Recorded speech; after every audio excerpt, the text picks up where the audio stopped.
Excuse me, did you happen to see where the missing scholars went? You mean the village keepers?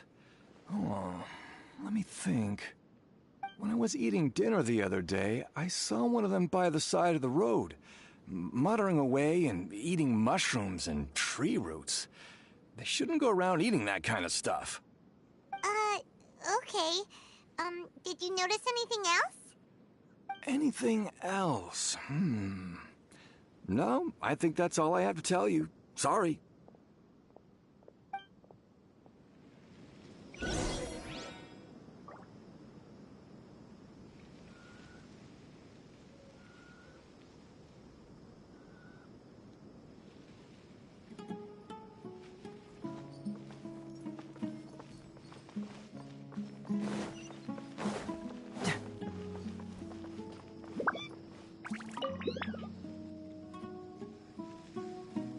The scholars that have gone missing. Have you seen them? Those eyes. Those fierce eyes. You look like a real fighter.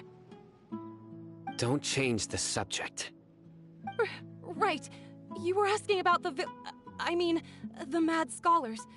I think it's been a few days since I last saw them. I usually go to bed pretty early, so I'm not too familiar with what goes on at night. Pathetic towards them. Even though they act a little strange, they've helped me in the past. If it weren't for them, my house would have collapsed long ago. Do you also think Grandpa and the others are good people? Grandpa? Oh, hello there. It's little Isak. You mean that nice man who looks like your grandpa's long-lost twin, right? He was actually the one who protected my house. I saw it with my own eyes. He happened to be staying near my house that day and was doing something with his hands on the ground. It still feels pretty surreal now that I think back on it. Did someone teach them how to do that? Well, whatever the case, I'll always be thankful to him and whoever taught him to look out for others. I'm pretty sure that if I ever went mad, I wouldn't be able to do anything like that. Gotcha. Thank you.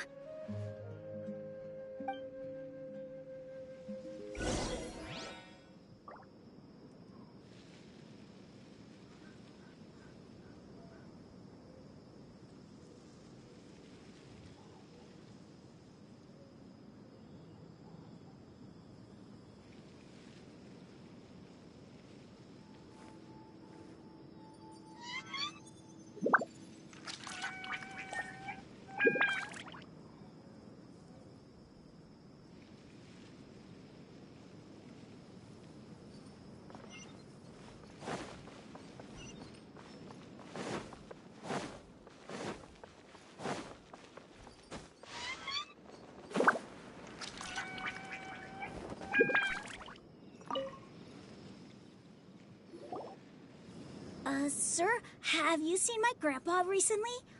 You know, the one who likes to sit and space out near the village entrance. Oh, well, if it isn't Isak. Oh, your grandpa, huh? It's been a while. The last time I saw him, he was spacing out by the road as usual. I went and asked him if he'd like any of the food I had prepared, despite my wife's protests. Like many people, she's really quite terrified of them. And speaking of my wife, she's still always complaining about how I don't make enough mora. That might explain why she's always mad at me. Oh, thank you. Thank you for taking care of him. It was nothing. You're looking for him, right? Did he go for a walk and get lost? Yeah. Cook a little something for the both of you. I've known you since you were very young. So as far as I'm concerned, you're family. Please feel free to come by anytime. Wow, what a nice guy. Okay. Thank you, sir. Huh?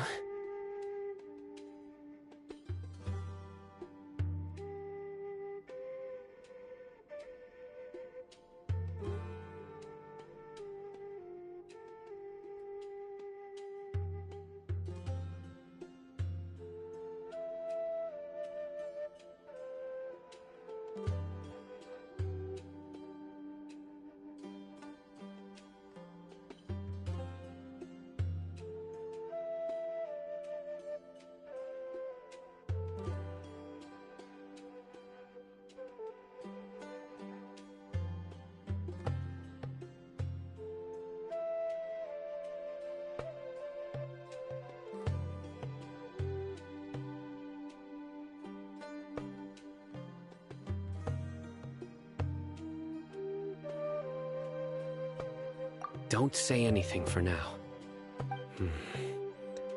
Isak, stay here. Let's head over there. Stay quiet as you move.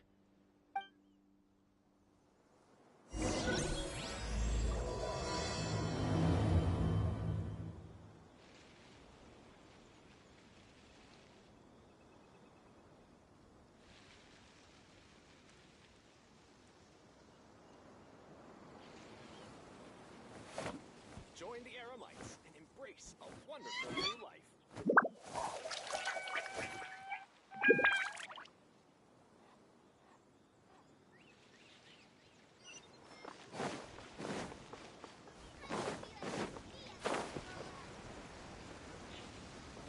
Oh, of course not. It's all about... Listen, see if you can make out what they're saying. Have you heard? The mighty King Deshret, the sovereign of our faith, will soon return to this world. Yes, of course I have. King Deshret is the one and only true ruler of this land. I've never believed in any other gods. Still, you say he's coming back, but it sure doesn't feel like life's about to change around here anytime soon. What's your proof? Haven't you noticed? The village has been getting more deranged scholars than ever. Delavar was saying that many people also went insane just before the fall of King Deshret's civilization in ancient times. We don't quite know why, but it seems like there's some sort of connection between insanity and King Deshret.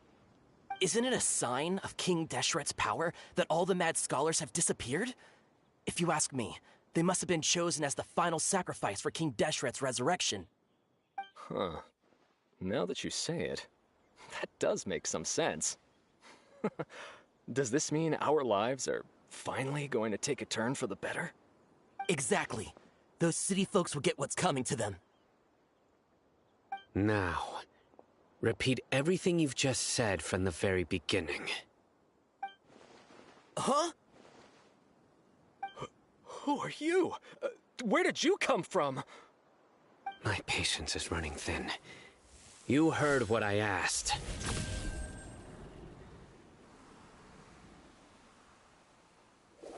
Yeah, but it's alive. Let's not get on his bad side, okay? I am no match for this guy.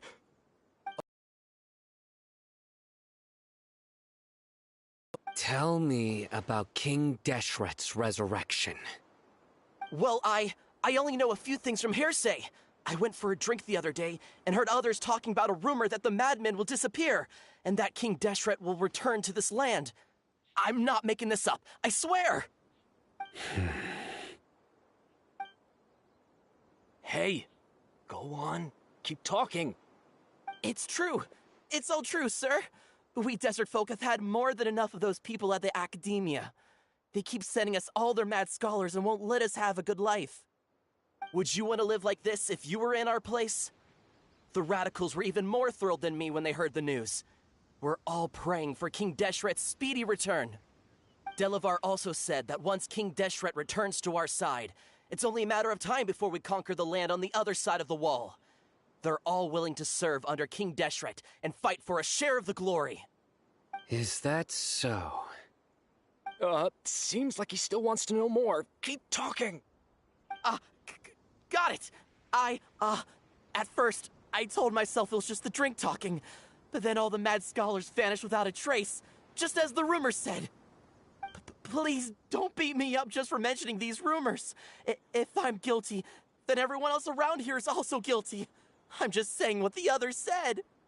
The people here really like King Deshret, but dislike the Dendro Archon.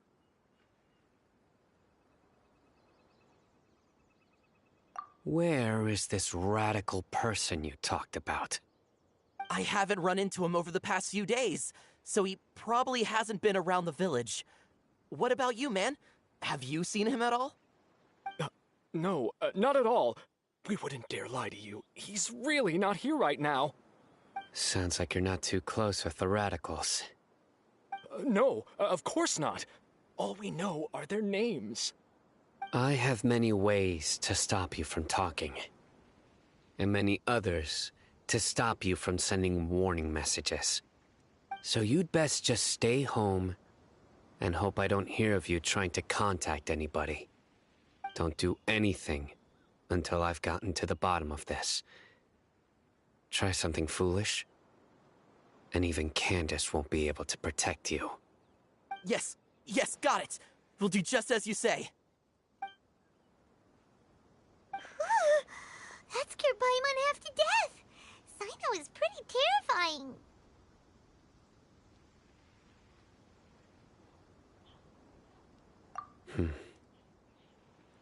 He didn't try to reassure us at all. It's like he's used to hearing that. Oh, Paimon bets lots of people have told him that before.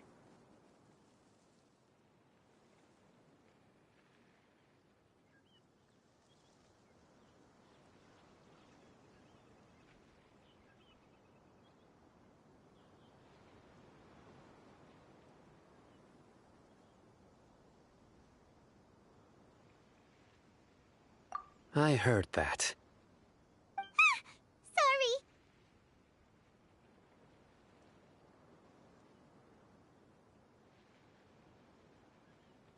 It's part of being a Matra. The rumor we heard just now seems like a strong lead. But we need to check a few more places.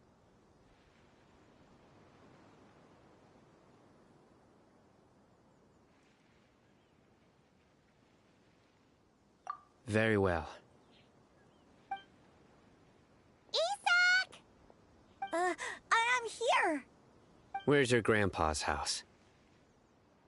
Well, I can take you there. Just follow me.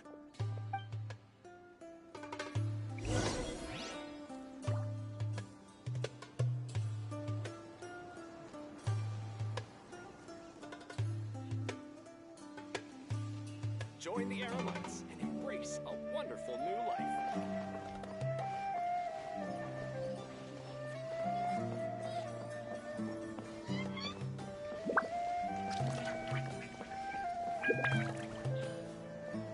Grandpa, he likes to be alone. Sometimes he stares at the sky in a daze, and other times he just pokes at the ground with his fingers. Every now and then, he yells out at the top of his lungs, so a lot of people are really scared of him. But he's a good person, really. I know he is. I swear, he's just like my real grandpa.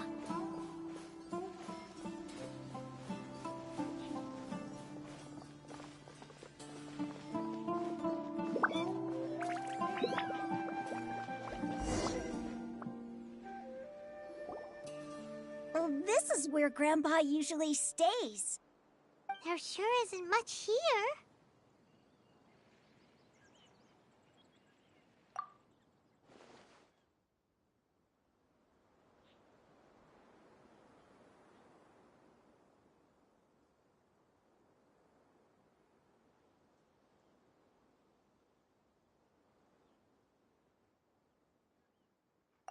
No. Incense? Please don't say it's the same one as before.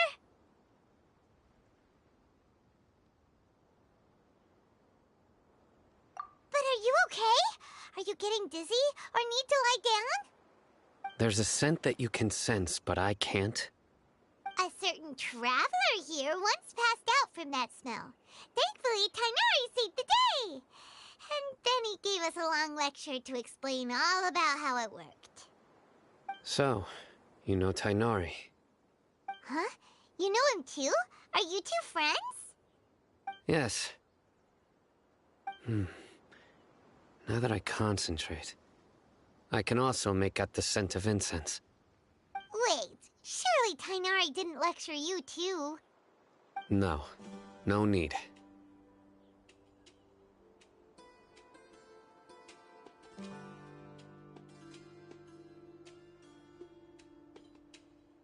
Did you first encounter this scent at Tighnari's house?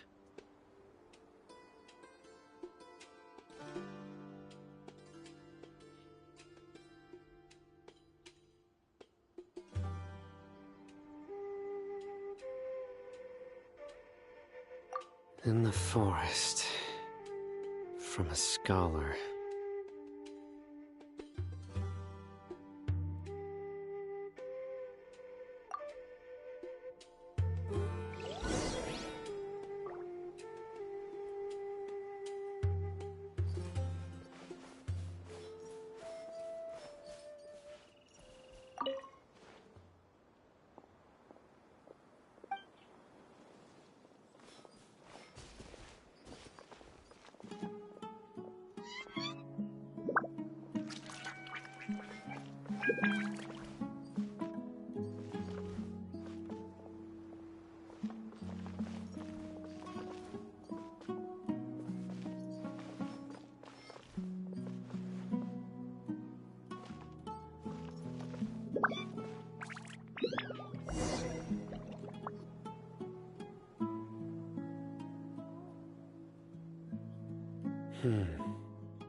What are you looking for, Sino? Here it is. Take a look right here. Paimon doesn't see anything. Although the traces have been completely buried in the sand, there are footprints here. From the size and shape, they belong to an adult male. This pattern is a common one from this area. Local shoes. This was probably someone from the village. The scent is quite faint, but still extant. The footprints head in the direction of the door.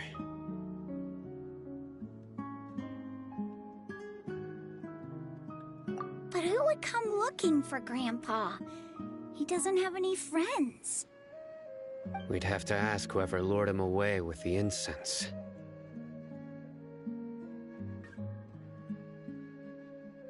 Huh?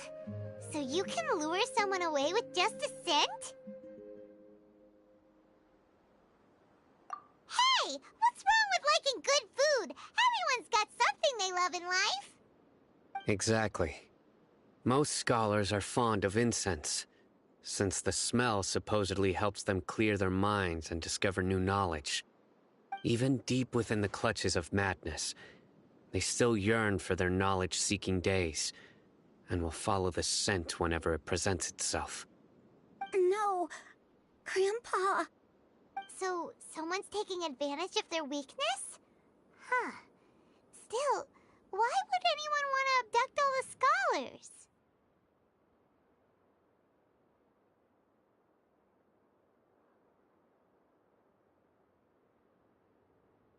Are the rumors really true?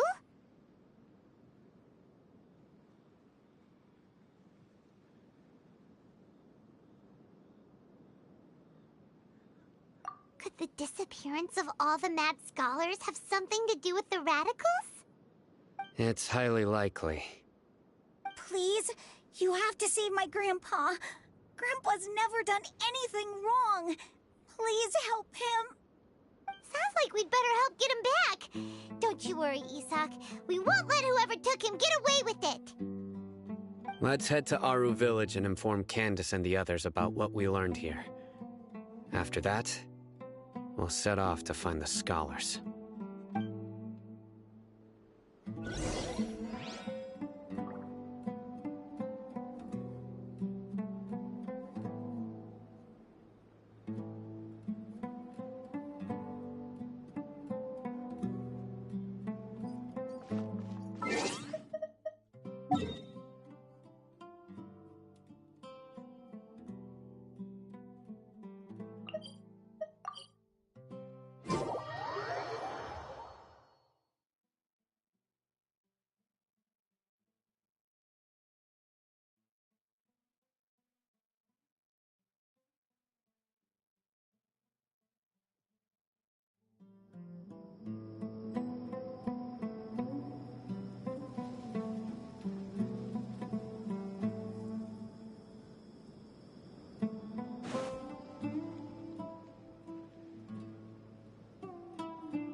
Right.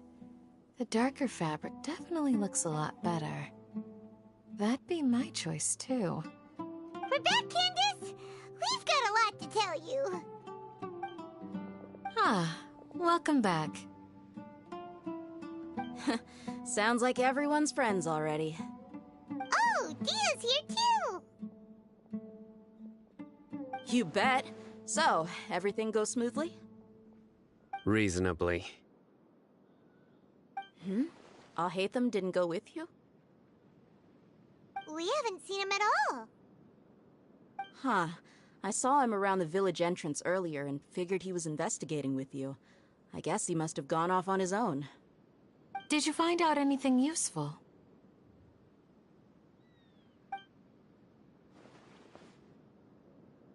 I see. So someone used a kind of incense to lead the exiled scholars away from the village.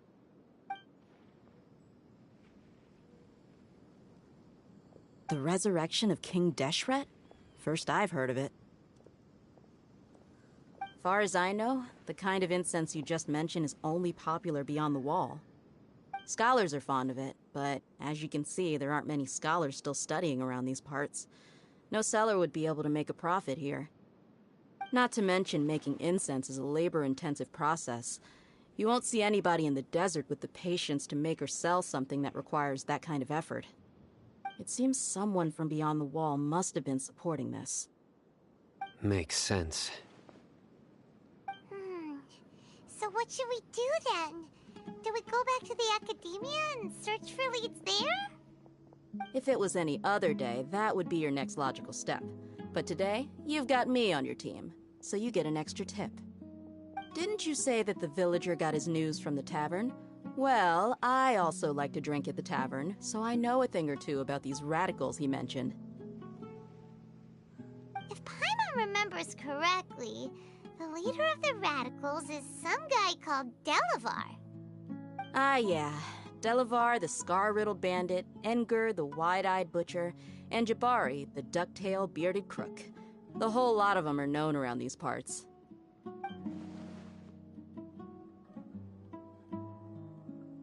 These guys have one thing in common, and that's being broke. The rougher life gets, the more they want to believe in King Deshret. Way they see it, King Deshret's resurrection is their only chance at overthrowing the academia. Throwing all of Sumeru into chaos is the only way to change the way of life here in the desert. Anyway, that's my guess why they've chosen to become radicals. Tia! You're amazing! You really know this place inside and out!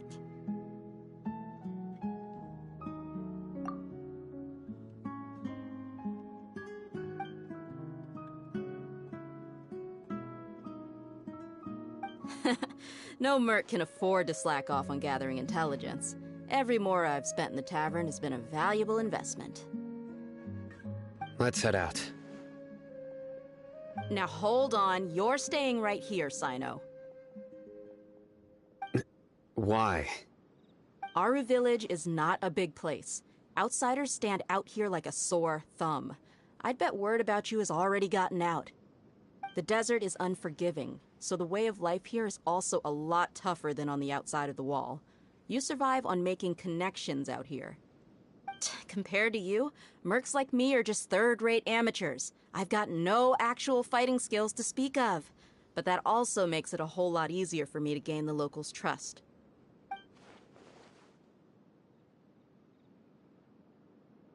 I need to go around and ask some questions, but it'll be difficult if you're with me. Fine. Good. Then we've got a plan. The Traveler and Paimon will go to stay in the village and continue investigating on your own. Alright, sounds like a plan!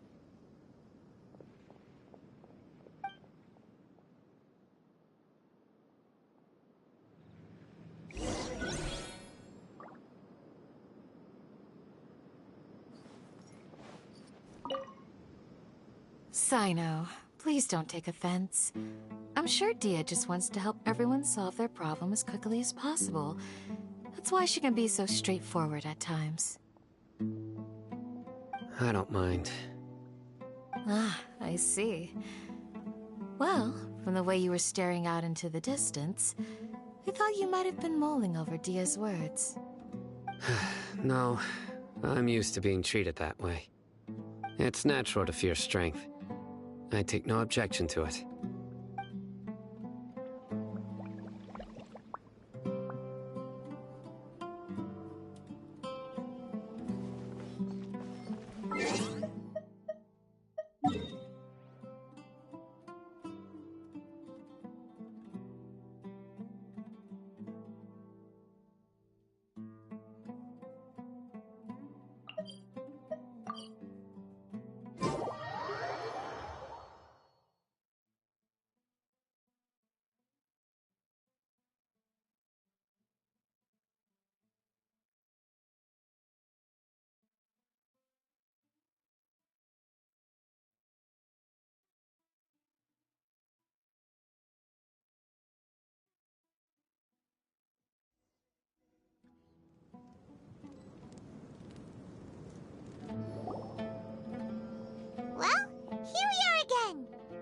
Sounds like you're starting to get familiar with the area.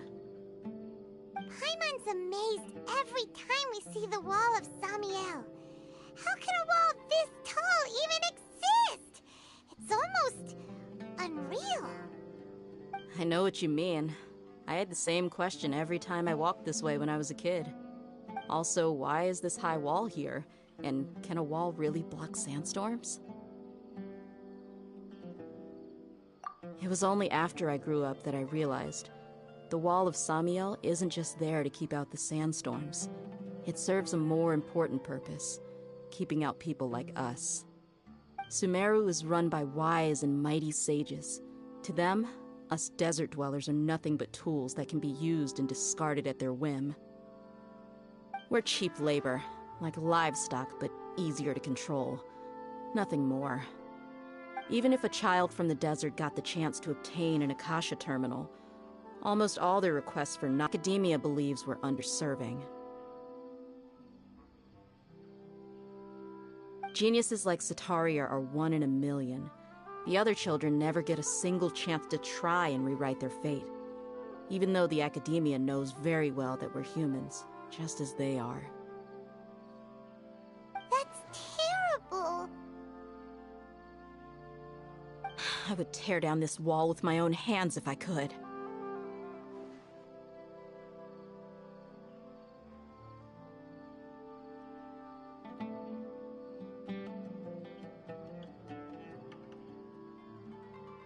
Hey, Dia. You're not thinking about doing anything scary, are you? No, not at all. This place just gets me thinking, that's all. Besides, we're here to procure information, aren't we? Yep, we gotta catch those... Shh.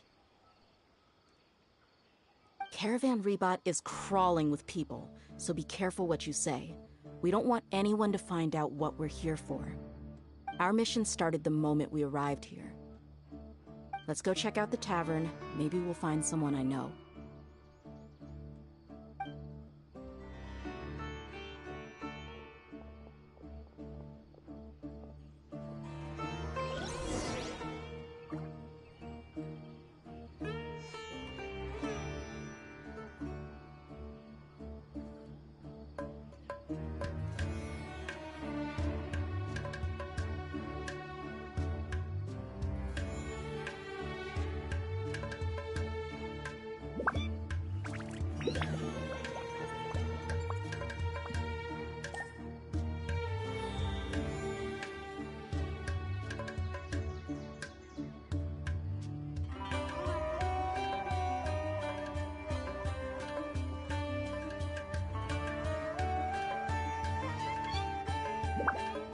Doing detective work means you gotta walk the walk. No, I mean literally. I need to search high and low for evidence.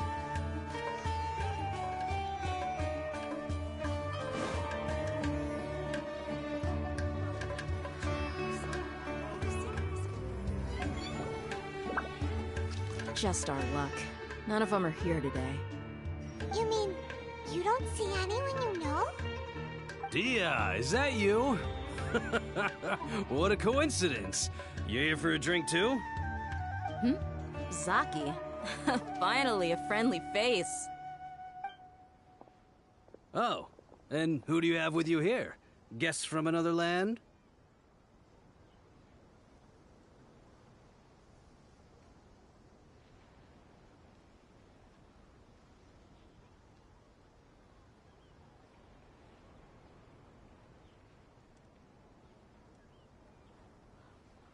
Hello, hello. I'm Zaki. Dia's, how would you put it? Drinking buddy? We've had drinks together a few times. You could say we go back a ways. Anyway, as far as my friends here, they aren't too shabby, are they? You rarely see any Outlanders so friendly and respectful nowadays. Much better than those people on the other side of the wall. So, Dia, are you looking for someone? Yeah. Have you seen Enger, Delavar, or Jabari recently? Of course I have. Matter of fact, we were all here drinking together just a few days ago. I've got a spice trading deal from another nation. I thought maybe Delavar and his friends might be interested. Know where I could find him? Ah, how thoughtful of you. Then I assume you also know that Delavar's been having a hard time making ends meet these days, so you came here to help him out? Hey, keep it down. Let's just say I prefer to keep this deal a secret. Y'all at Caravan Rebot are like family. If there's more to be made, why not do it together? Besides, Delavar and his friends have muscle. They'd be a good fit for escorting the goods. Yes, how considerate of you. Delavar's my friend too, so of course I can take you to him. Come with me.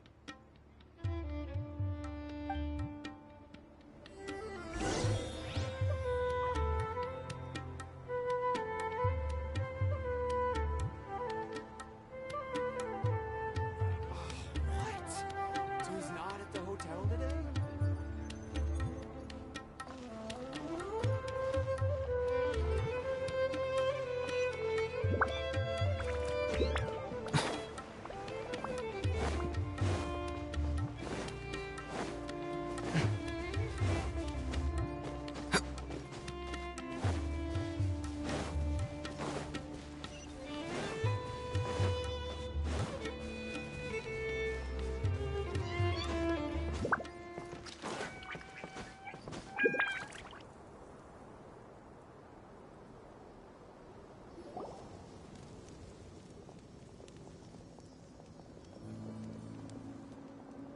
Are we there yet?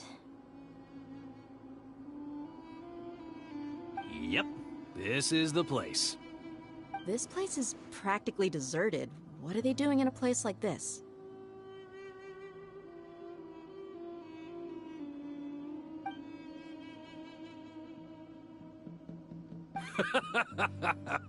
Why don't you take a guess? Go on, a wild stab in the dark. You're like lambs to the slaughter. Oh no! It's an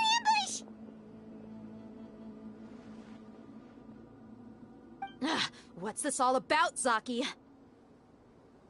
Come on, Dia. You really think we didn't hear about what you said back in Aru village? The boys have kept a close eye on you from the moment you set foot there. Not only do I know that you're looking for Delavar, I also know that you've teamed up with people from the Academia to look for the missing scholars. So, you've been watching us from the very beginning? Uh-oh. Paimon knew leaving Sino behind was a mistake! And you left the strongest one in the village, didn't you? Who do you think you are? You really thought we'd fall for your little business deal nonsense? So you and Delavar have been partners all along. Dia, I guess it's only natural for a traveling mercenary like you to be out of the loop. Those of us who hang around the tavern have stronger bonds than you think. But you got one thing right. We're all looking forward to an uprising in Sumeru. There's nothing more we'd like to see than the desert folk overthrowing the Academia. If that's the case, then I'm sure Delavar wouldn't miss a second of it. I'll be honest with you. If it weren't for what you said in the village, your little monologue about the Wall of Samiel would have convinced me that you're one of us. Delavar. And Engar. You're here too, huh?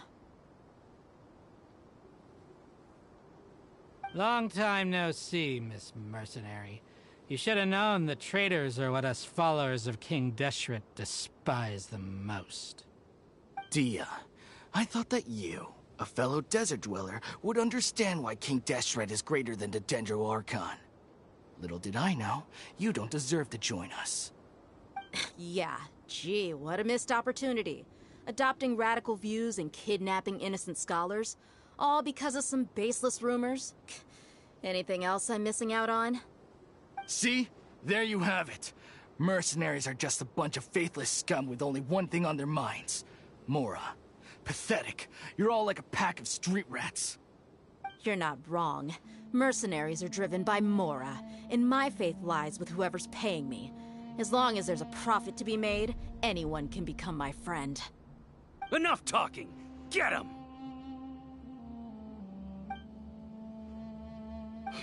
Just as I expected. Let's teach him a lesson, traveler.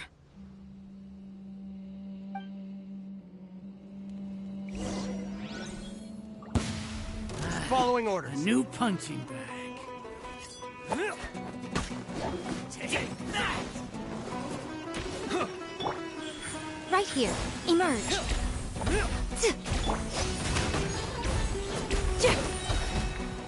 Shred till I'm dead!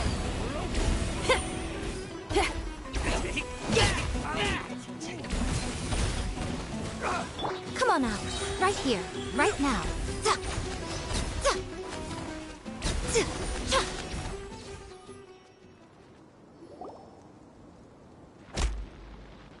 Impossible! How could you? So, what do you think about your meticulous network now, Zaki?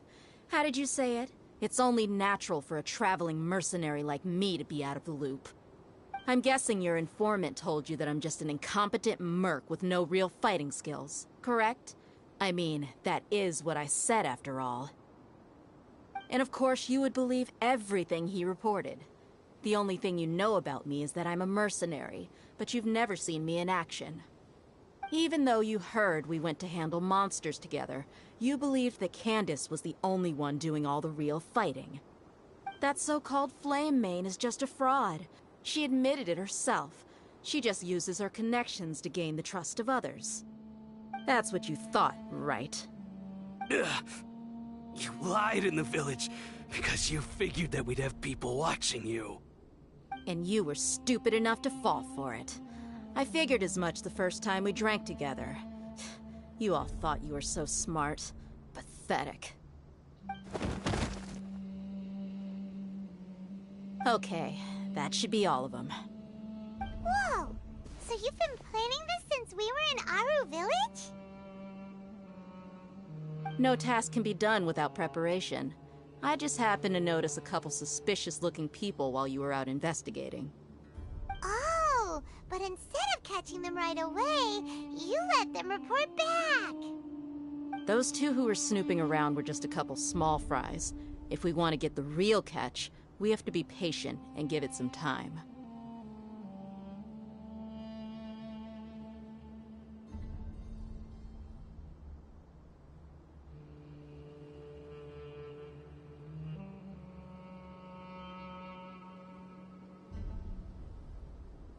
Oh, you mean the funny name she mentioned back in Uncle Ampu's house? The wide-eyed butcher, scar-riddled bandit,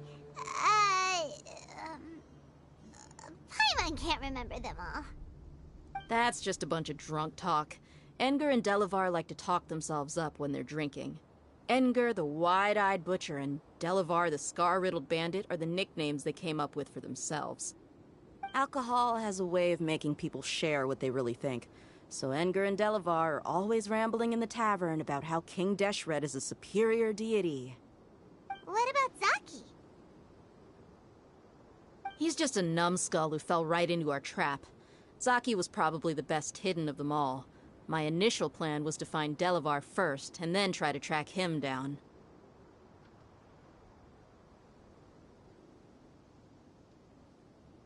That's what you wanted to ask when we were at Uncle Anpu's house, right? Jabari is one of the villagers you talked to. You know, the one who wanted to treat Isak and his grandpa to some food. Wait, so he's a radical too? No, he isn't. I just needed to tack on a random villager name to make the eavesdropper think that I was making some wild guesses based on my impressions. Wow, what a genius idea! Well, that's an expert mercenary for you. Ah, you're too kind. It was straight from the usual playbook, if I'm honest. So, that thing you were saying before, is it really true? Hmm? About what? About how mercenaries only care about Mora, and that anyone's a friend as long as there's a profit. Does that bother you?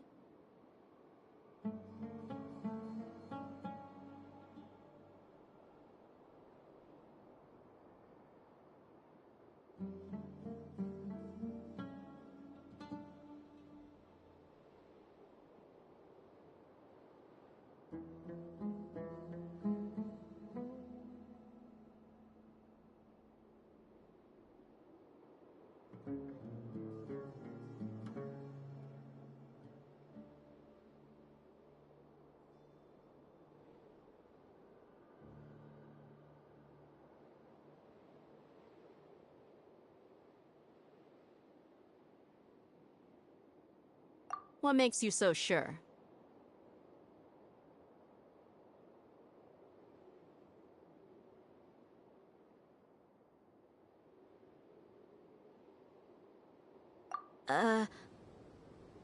Dia, do you dislike the Dendro Archon like the other desert folk? You two are pretty sharp. No, I don't have anything against the Dendro Archon. I've heard a lot of nice things about the Lesser Lord from Dunyarzad. I can understand her devotion and gratitude. Dunyarzad's just an ordinary person. There's no way a god would be so involved in the lives of everyday people, unless they were truly compassionate. I've begun to realize that the sages are behind everything that's happened recently. The radicals' blind belief in King Deshret, making the Dendro Archon out to be an enemy. It's all the Academia's trickery. But I see through it all. And unlike them, I can never be hostile towards anyone who's never done anything wrong. Dia. Anyway, looks like we're done with business here. Traveler, lend me a hand. Let's tie him up and bring him to the village.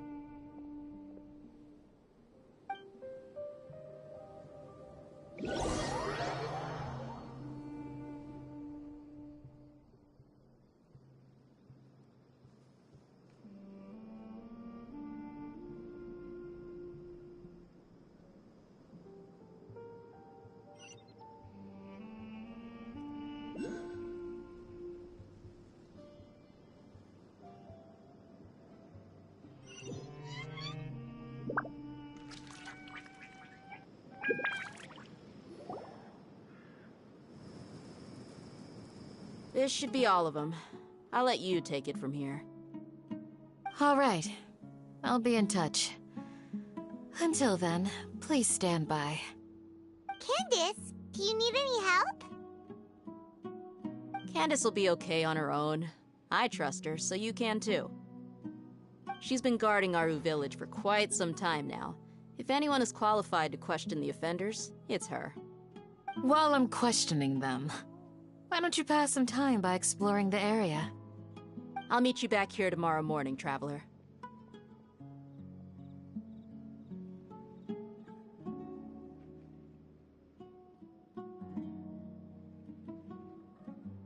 As for these idiots, let's just hope they live to see another day.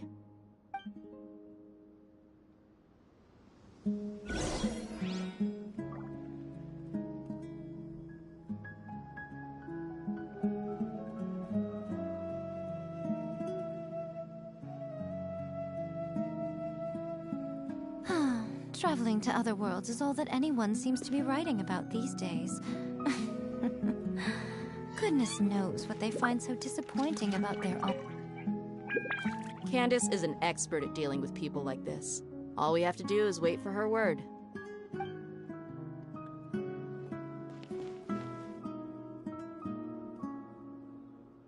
You heard the question. Now answer me. Ugh!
Personally, Hey, Dia! Right on time.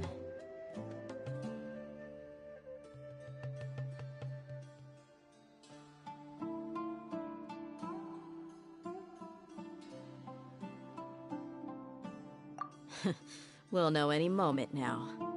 Paimon's been wondering. You seem to know Candace pretty well. Have you been friends for a long time? We've known each other for some time now. She's a pretty interesting person. Even though she's an extremely strong warrior, she never misuses her powers against others. Oh, Paimon knows what you mean. Like a lot of martial artists say, never take the fight outside the ring. Yep, I guess you can put it that way. It takes strong convictions to be as dedicated as she is, and shoulder that kind of responsibility. Us mercs, on the other hand, we pretty much live from one day to the next. Well, Paimon thinks you're great, too. Really? Thanks for that.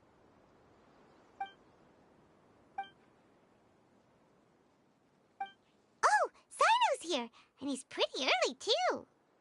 Yes. I was here yesterday to help out a little. To help out? By doing what? Sharing some interrogation techniques. Oh, you mean you taught Candace some more persuasive methods? Right. come on in, everyone. Come on, let's go inside.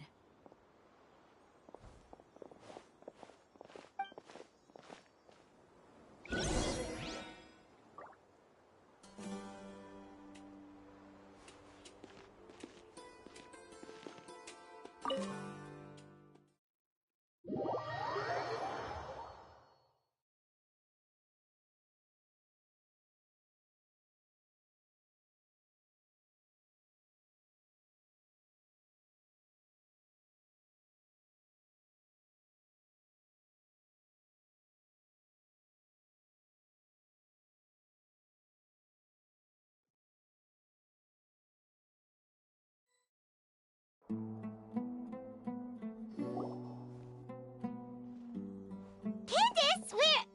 Whoa, you look furious. Do I?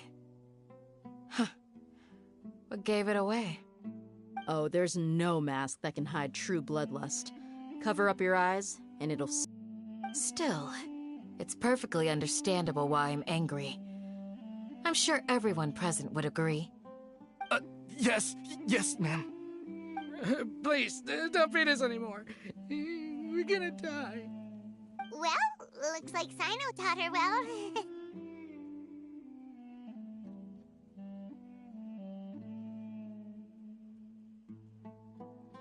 You fear death yourselves, yet you do not hesitate to place the lives of others at risk. The absurdity is mind-boggling. The ones you call mad scholars are known to us as the Village Keepers. They are vital members of our community, and some even count them as family. You come here, to my village, and you treat my people as nothing more than stepping stones towards your goal. Tell me, what would you do to you in my position? Mercy! Please have mercy! You've made your bed. We may both be desert dwellers, but there's one thing that I understand better than you. The resurrection of King Deshret will only result in war. And war serves no one. The people of Aru Village care little about which god is in power. Life may be tough and tiring, but we wish to preserve our way of life. A war would only cause us to lose all that we have. And that is not a responsibility that you can afford to shoulder. We understand. We're sorry. I'll tell you everything I know. Please, just let us go. I'm listening. You might not believe this, but it wasn't us who came up with this idea. Someone was spreading rumors in the tavern. That's how we ended up hearing about King Deshret's resurrection. Some mystery man told us that mad scholars will make the perfect sacrifice to usher in King Deshret's resurrection. They give their lives, and we can get anything we wish for. They're called village keepers. Slip up again, and you'll regret it. Yes, sorry. It was all that mystery man's doing. He told us to spread the word about King Deshret's resurrection, and talked us into helping him. In return, he said he'll help facilitate the resurrection process.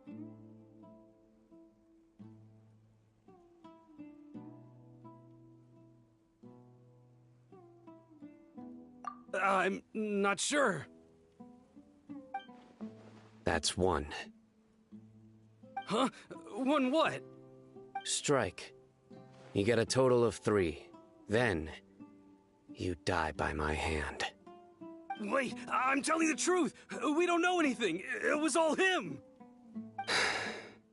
2. He got us to lure them out of their houses in the night with some kind of incense. We take them to a junction outside the village. Then the mystery guy takes them from there. You gotta believe me, please. I'm telling the truth, I swear. Just ask them if you don't believe me. That was indeed the truth. Traveler, go on.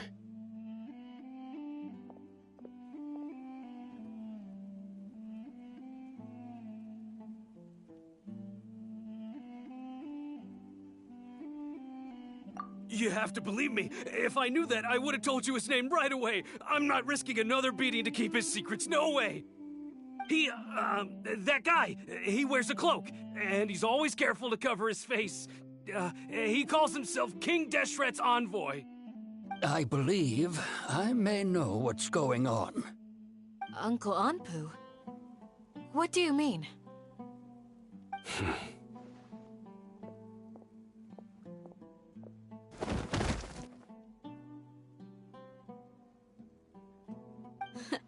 Smooth. Okay, speak. If my suspicions are correct, this mystery man they speak of could be from the Academia. Some time ago, people from the Academia attempted to take the village keepers away.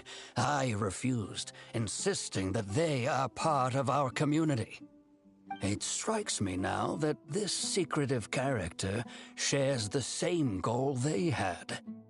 Which means it's highly likely that the Academia was purposely spreading a false rumor to trick the radicals into delivering the village keepers right into their hands. They were the ones who brought them here to begin with. Now they're trying to take them back? We aren't gonna let that happen. Not the Academia again.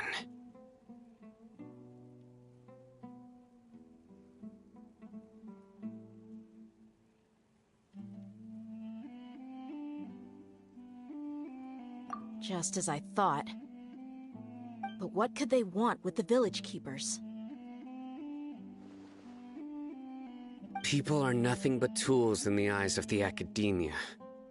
A change in their plans likely means they found another way to exploit the scholars. Regardless, our top priority now is locating the village keepers. You're right.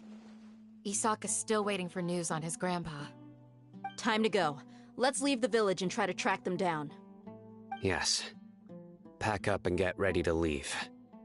You got it. Candace, I'll let you deal with the radicals. Leave everything outside the village to us. All right. Let's meet back here once everyone's ready.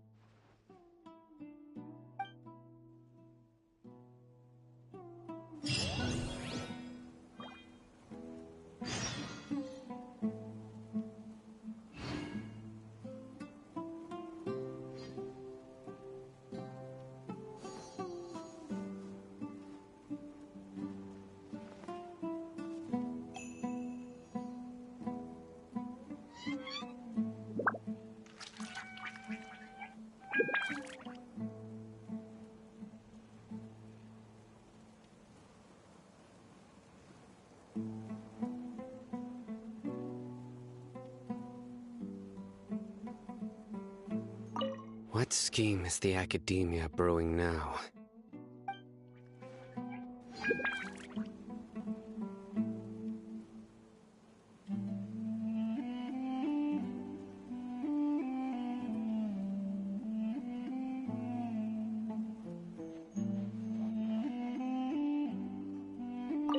You look worried. Thinking about the village keepers? Yes. I'd look for them myself if I could. As members of our village, each one of them is very important to me. You have a strong sense of belonging here. I guess I'm the opposite. Mercs are stray dogs, wherever they go. Dia, don't say that. You can be a part of this community too. Thanks. I'll let you know when I feel like joining.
Let's get some food in us and then we'll... Whoa!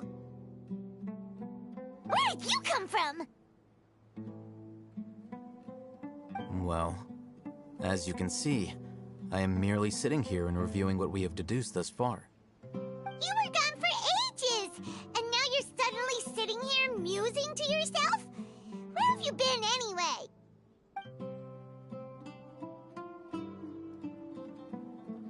Hey, what's with the silence?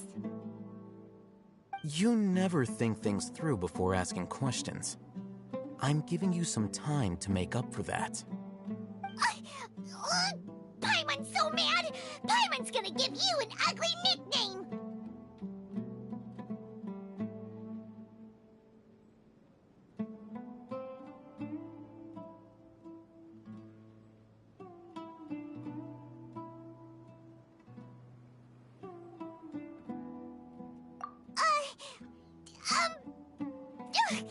Never mind. Paimon's got nothing. There's just nothing super obvious to pick with this guy. It makes it so hard. Well, you've heard nothing to suggest I left this whole time. So clearly, I stayed in the village to investigate. Anyway, you plan to leave Aru village and keep searching for the truth of this matter, yes? Yep. We're not gonna find out anything more by staying here, so we thought that we might as well take the search elsewhere.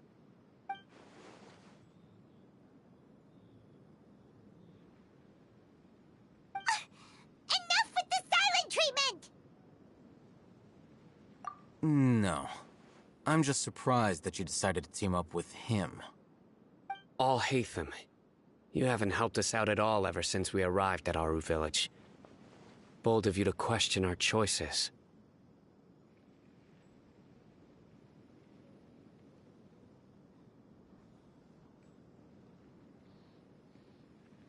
Yeah, you're all talk.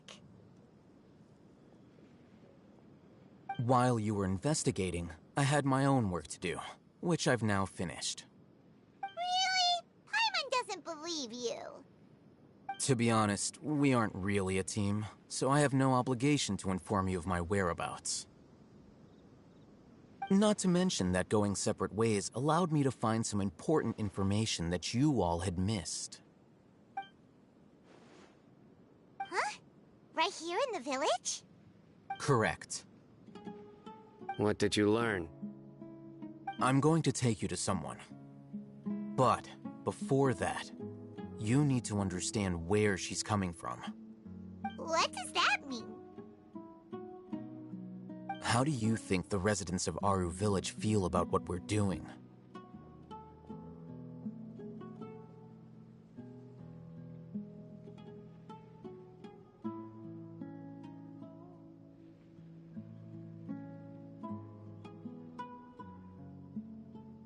In other words, do you truly believe every single word the villagers tell us?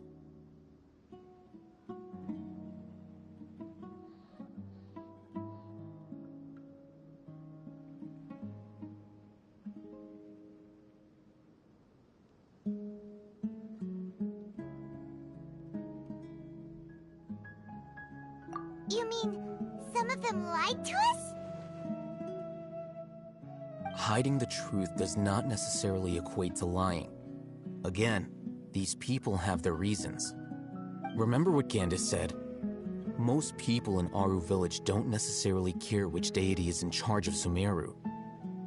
That's because whether King Deshret or the Dendro Archon has power is of little significance to them.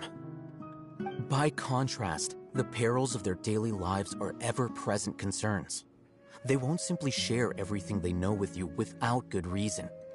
That's why you believed there was no further information to be found in this village. Glad you're following along. Among those you have talked to, there's someone who was consciously keeping you out of the loop. In fact, she's been observing your every move since you arrived. The reason being, to someone who only wants to live their life in peace, any external factors introduce unpredictability into the equation. Those eyes.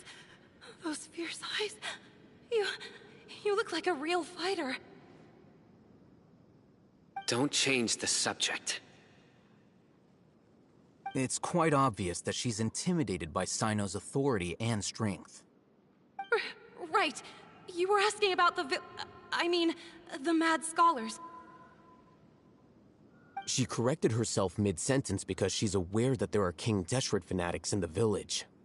If she sounds too friendly towards the village keepers, she could easily make herself the radicals' next target.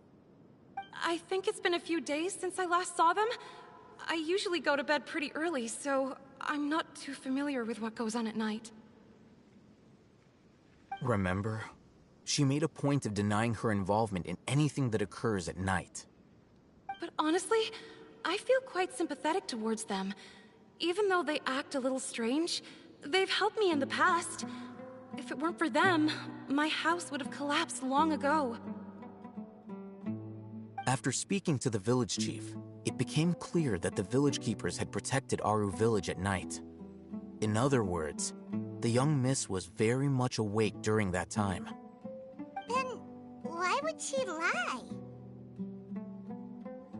By getting involved with an outsider, she risks drawing unwanted attention to herself. As for why she might be so wary about all this, maybe you should ask her. I'll pass on this one. You said that she is afraid of me. If so, it's best if I stay out of this. We're on it!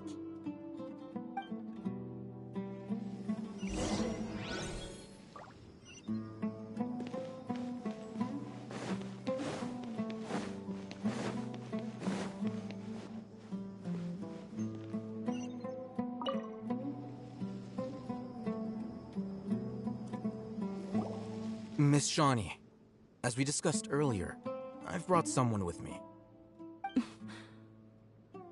Mr. Alhaitham, I'm aware of where you stand, but how can I make sure that your friends think the same as you? Huh? What do you mean? We need to clarify our stance or something? Go ahead and talk to her. You'll get the answers you want. Go on. Earn her trust. Is it really that simple? May I call you Traveler?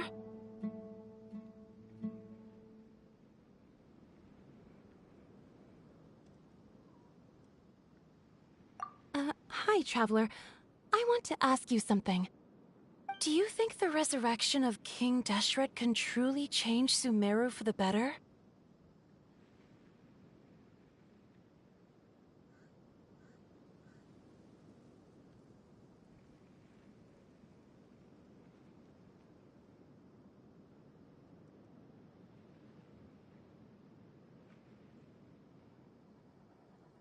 Why's that?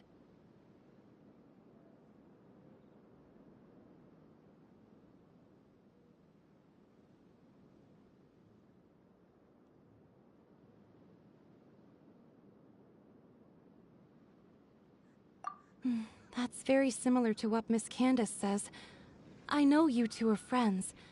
That's why I'm willing to talk to you, even though I do have some reservations. Before, I wouldn't even have the courage to ask something like this. Traveler, do you believe our lives will get better?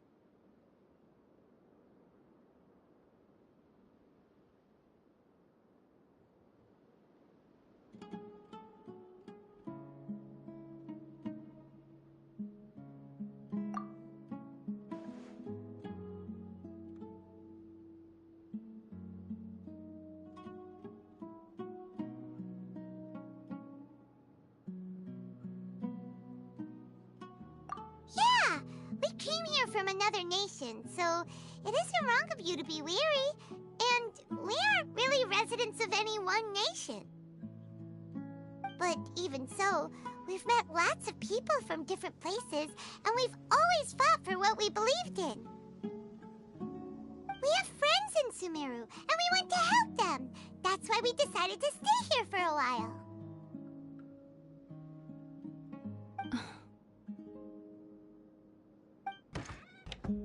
I want to trust you.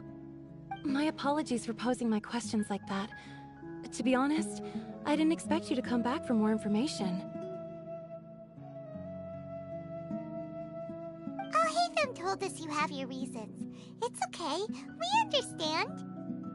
The fact is that only one side of my family is desert folk. I don't really fit in anywhere in Sumeru. Some believe in the Dendro Archon, while others believe in King Deshret. I don't belong to either side, and neither side would want me. Speaking of which, the Radicals mentioned that they despise traitors. Do they just think that anyone who's different from them is a traitor? Yeah. Some people can be so narrow-minded when it comes to bloodline and beliefs. It makes no difference what I say or how I behave. I'll always be suspected of having ulterior motives. Slowly, I just stopped talking to people. I pretended not to hear or see anything. All I want is to live my life in peace. And then it happened. The village keepers who had helped me disappeared with no explanation, and I didn't dare breathe a word about it to anyone. Until now. You can tell them. I'm sure he'll keep your secret. All right. I'll tell you what I told Al-Haytham. I actually have a sharper sense of hearing than most. Sometimes, I hear strange crying sounds in the night. There are ghosts? Perhaps. I'm not sure. It's faint, but it's definitely the sound of crying. It comes from far away in the distance, and always carries very raw emotion. It used to be louder and more frequent, but ever since you arrived in the village, it doesn't seem to happen as often, and when it does, it's much quieter. I have to focus really hard to make it out. I confirmed this with the guards on night duty. They also have someone with a good ear, and he's heard similar sounds at night. But because we're in the middle of a desert, he would rather believe that they are the cries of beasts than ghosts.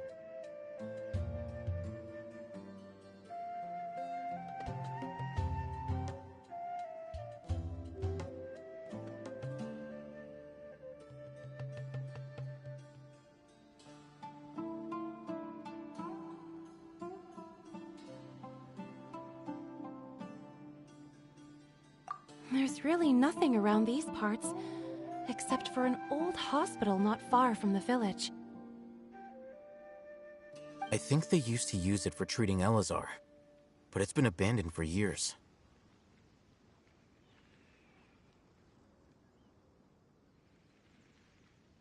Yeah, let's go!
In terrible shape, and there's sand.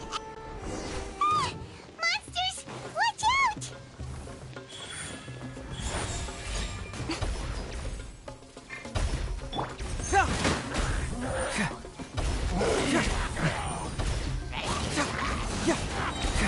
Confess! Power core!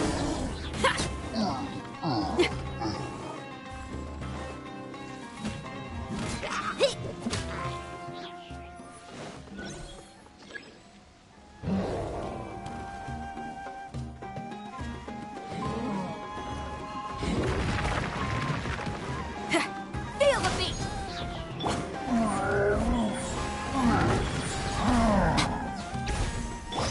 Bring it on! Surrender!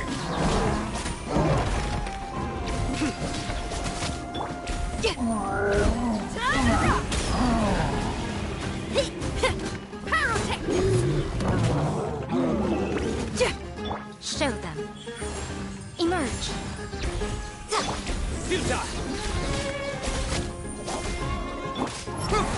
Get moving!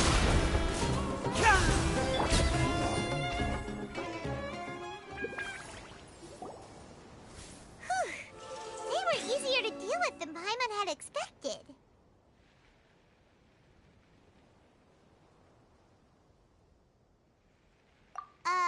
Super strong bandits?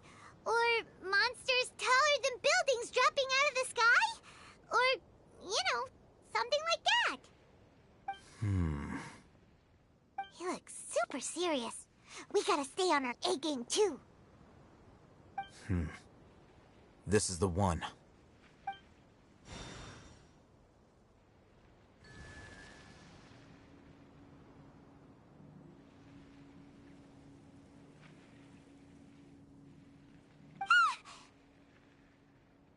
Let's go in and take a look.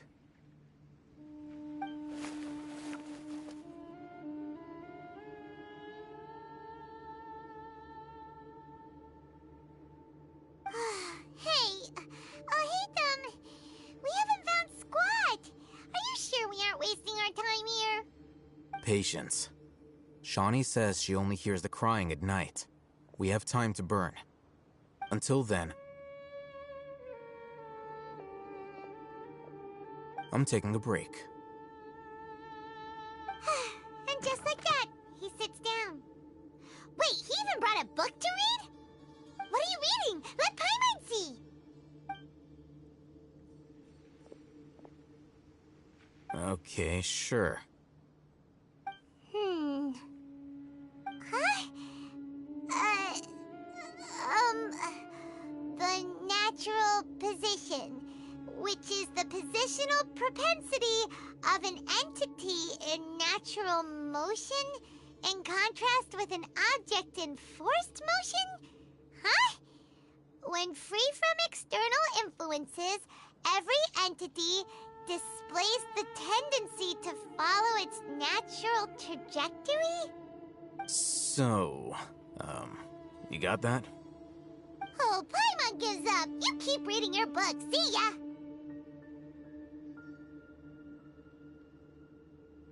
How is he so relaxed? Look at him, reading an impossible book in a creepy place like this.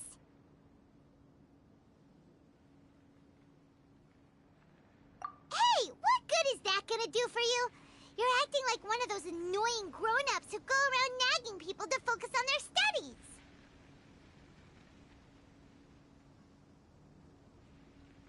Hey, what gives? Shouldn't you be the one providing for Paimon?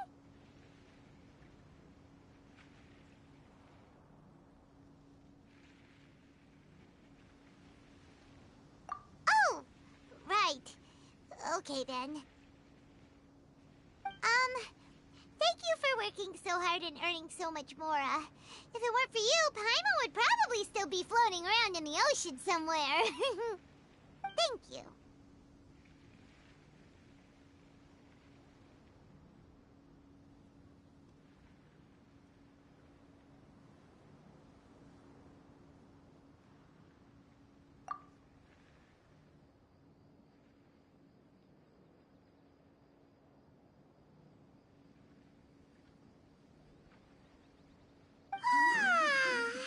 Paimon's getting so sleepy. Huh? What was that sound? There it is. It's coming from that direction.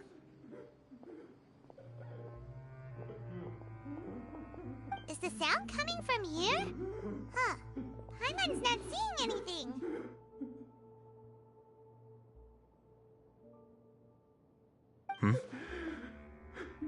It's from below. Get down there. Something is off about the interior here.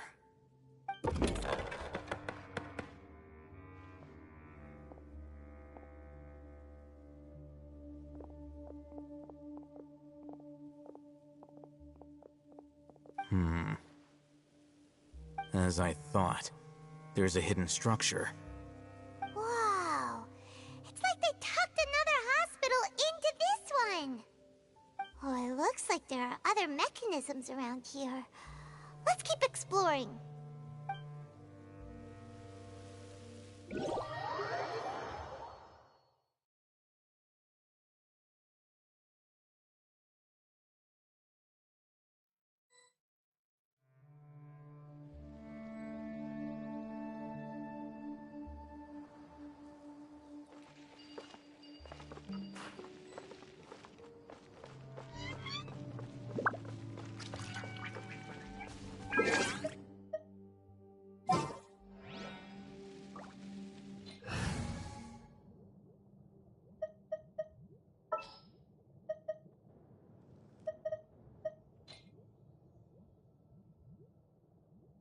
Trainee Forest Ranger Kale.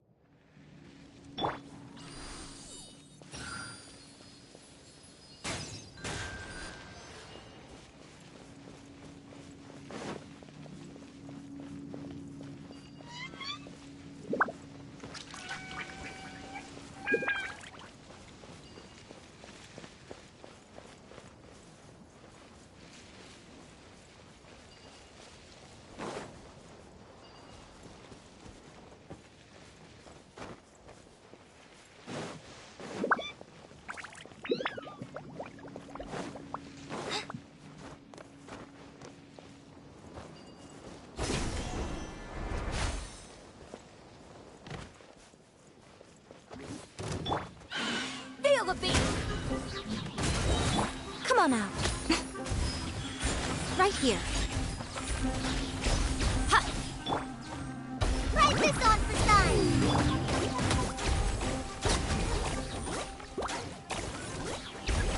Ha! Yeah! Amp it up!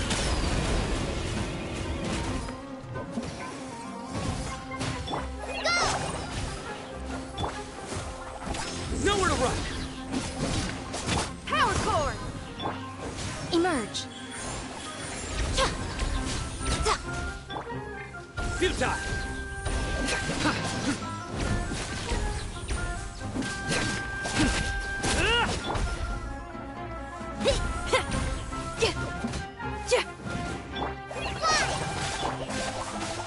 Surrender!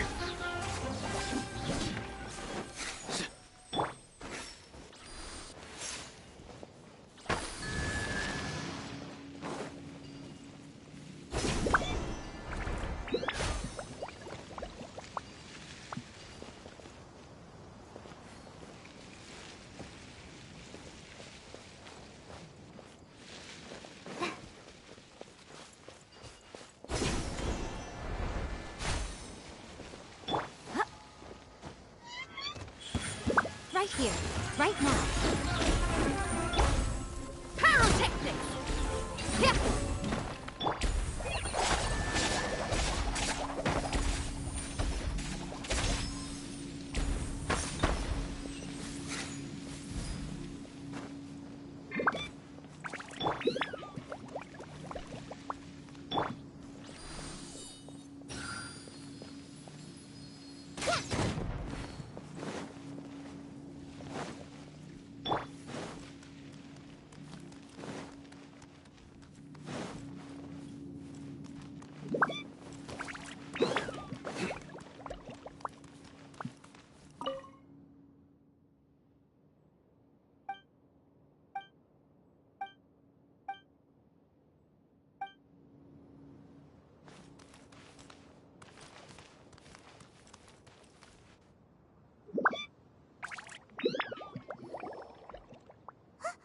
Look!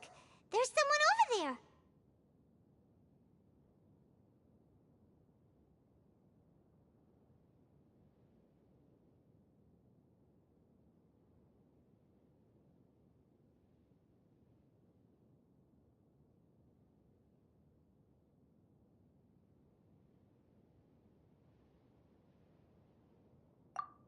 Good idea. Let's approach him slowly without alarming him.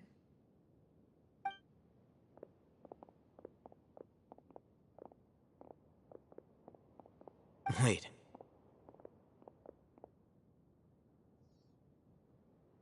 You're...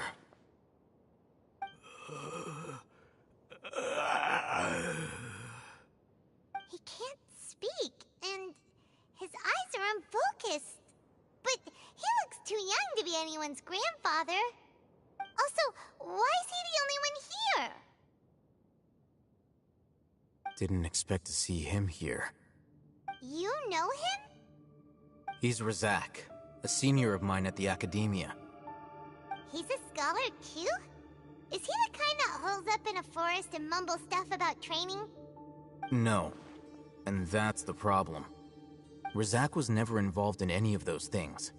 He never trained in the forest, let alone reach Satyavada life.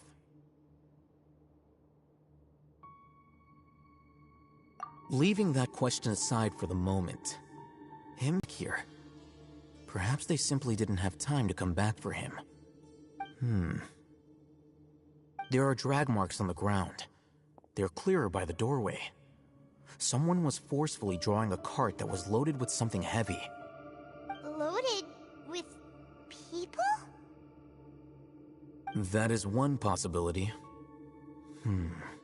It looks like they were in a hurry, as if they were afraid of being caught. In their haste, they failed to notice Razak hiding in a corner.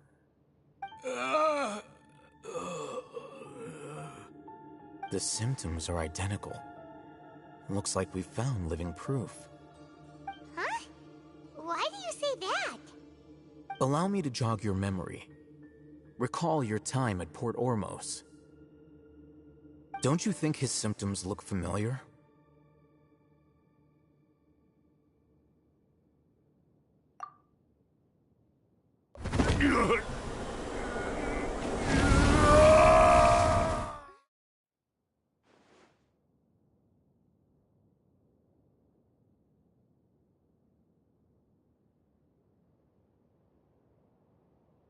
Oh, now that you mention it, they're acting the same way. Correct. The Academia is behind all of this. It isn't difficult to deduce their rationale. First, the Academia spread a false rumor of King Deshret's resurrection, emphasizing the role of the village keepers, the mad scholars who were exiled to Aru village. These rumors were all the persuasion that the radicals needed, and those based in Aru village leapt into action. Unbeknownst to them, of course, through rounding up the scholars, they were actually helping the Academia. As well as being able to exploit the radicals for their own ends, this scheme has one further advantage to the Academia. All the risks and responsibilities are offloaded onto King Deshret's followers. Life for the desert dwellers has been brutal ever since King Deshret's death all those years ago. Beneath the surface, feelings of desperation are widespread. Many would give everything they have for the prospect of something better. Anyone looking to exploit that for their own ends simply needs to make a few empty promises. Even if complications arise, people will see that those involved are all followers of King Deshret and look for no further explanation than differences of belief. A deep-seated mistrust of the desert and everyone in it by the rest of Sumeru will make sure of that. The notion of an Academia plot wouldn't even cross their minds. It may seem like a simple strategy, but it is able to work wonders under Sumeru's current circumstances. Oh, that makes a lot of sense. It's in line with the village chief's theory, too. But there's still one very important question. Wasn't it the Academia that brought the scholars to Aru village in the first place? Why does it want them back now? Throughout this process, one thing has changed: the scholars' identity. First, they were scholars. Then, they became lunatics. After that, they were exiles. And finally, they become missing persons. An exile is still patently a living, breathing human being. But when someone becomes a missing person, that is brought into question. If you can't find someone, you have no way of knowing what exactly happened to them. That makes missing people an ideal resource. Resource? For what exactly? One possibility is that the information in their brains could be extracted into knowledge capsules. Extracted? You mean canned knowledge comes from people's brains? With the technology of the Sumeru Academia, it's entirely possible. Perhaps the process caused them great suffering, which is why they cry out in the dead of night when no one is watching them. So, the human brain... Nope, nah, Paimon doesn't want to think... I'm the Academia scribe, after all. I'm familiar with their projects. Anyway, judging by Razak's state, the contents of a divine knowledge capsule were extracted from his mind. But something went wrong in the process. Or perhaps his curiosity got the better of him, and he used such a capsule for himself. Paimon's a little confused. Can they just use anyone's brain?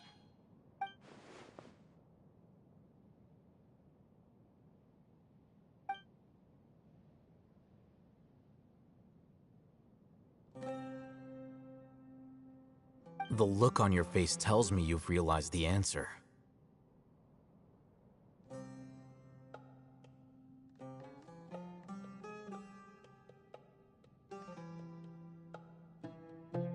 That's right. To some scholars, gaining knowledge about the gods is their entire life's pursuit. Extracting canned knowledge is just one of the extreme measures they turn to. However, I can't help but wonder, what do they seek to gain from divine knowledge?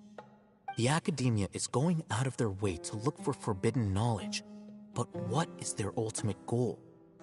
I've spent quite some time trying to analyze the contents of the divine knowledge capsule, but to no avail. It seems like my way of thinking is too different from theirs. You mean you're not even slightly interested in getting your hands on this forbidden stuff? All scholars seek to expand the horizons of knowledge, but I'm not particularly interested in gods, so I don't share their degree of zealotry. Extracting information from people as if they were lifeless objects? If this is the direction of academic progress, then the academia may as well shut its doors. Sounds like you're really against all this. Of course. The academia's actions run contrary to their rules. Whether it be academics or knowledge, everything has its boundaries. If those lines are crossed, the rules and order that govern everything in the world will be destroyed. This matter needs to be corrected, just like fixing a typo in a book. Wait, didn't you step in to help because you felt sympathy for those poor people? Not to be callous, but no. My criteria are a little more restrictive than that. There is no shortage of suffering in Sumeru, and the same can be said for the rest of Teyvat as well. What do you plan to do about that? Save every last person? Probably not. Paimon's not sure.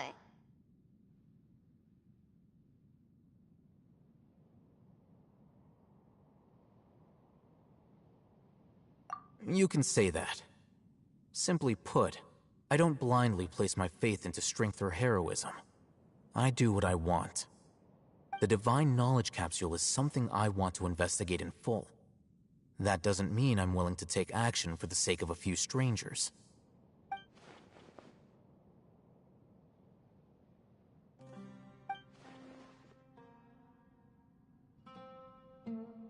Paimon's been wanting to say this for a while. There are a lot of bad guys in the academia, but you're not one of them. You're their weirdo.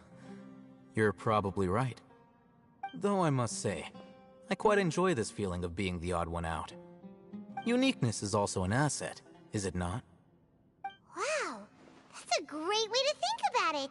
Paimon's really impressed. If only Miss Shani had a similar mindset, her life would definitely be a lot easier. I'm just a more likable person than her in general. There's nothing more to it than that.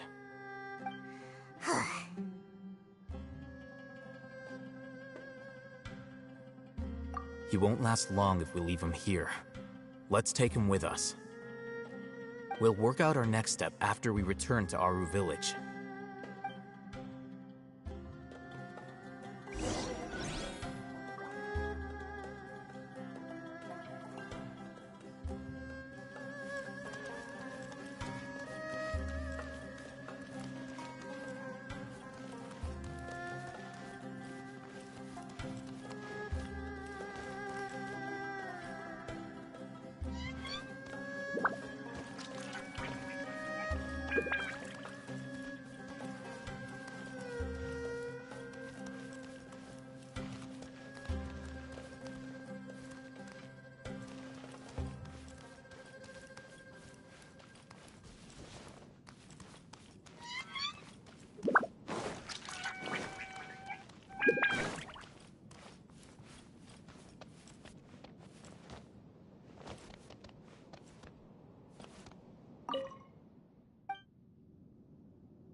You must be tired. You should rest and take some water. What's the situation? Who's this? Unfortunately, somebody who's too young to take on the role of Isak's grandfather. Nevertheless, he's one of the people we're trying to find.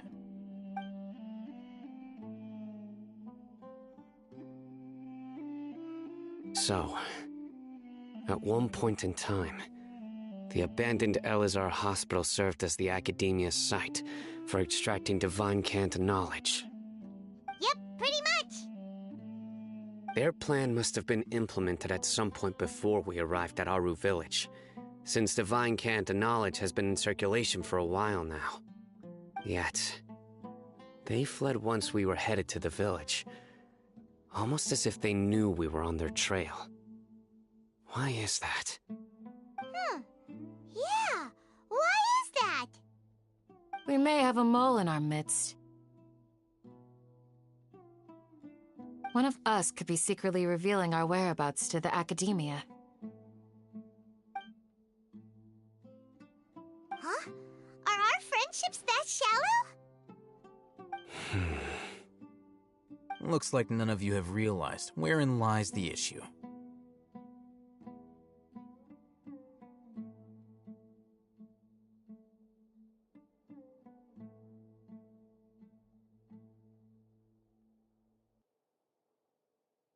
Sino, you're the reason why they can predict our movements. Wait, what's that supposed to mean? Choose your next words very carefully. It is simply a logical inference. I have my reasons. So what you're saying is, Sino's the mole. Interesting. And here I thought you were the most suspicious one, Alhaitham, since you were always acting alone. I know. You have a point, but I realized something as we were returning from the hospital. Sino isn't like any of us. What are you trying to say? Do you still remember who you are, General Mahamatra?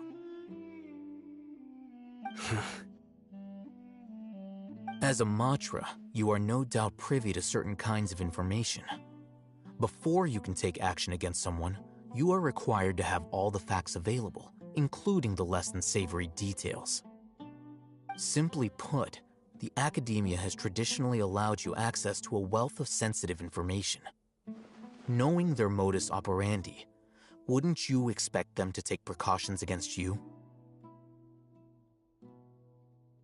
If you want to raise a vicious wolf, you need to make sure that you can avoid its bite. The Academia is monitoring me? It's not that simple. The Academia has eyes all over Sumeru, but they have a special protocol for dealing with you. Every so often comes a Nyagarbaha Day. On this day, the Academia enters new information into the Akasha through knowledge capsules. I remember seeing the thick notebook next to the control panel once. Its contents were all about the General Mahamatra, his activities throughout the day, preferred methods of enacting judgment, everything. You're saying that the Academia entered my information into the Akasha too? But what's the point in doing that? My actions aren't important enough to be added into the Akasha. The Akasha is capable of computation.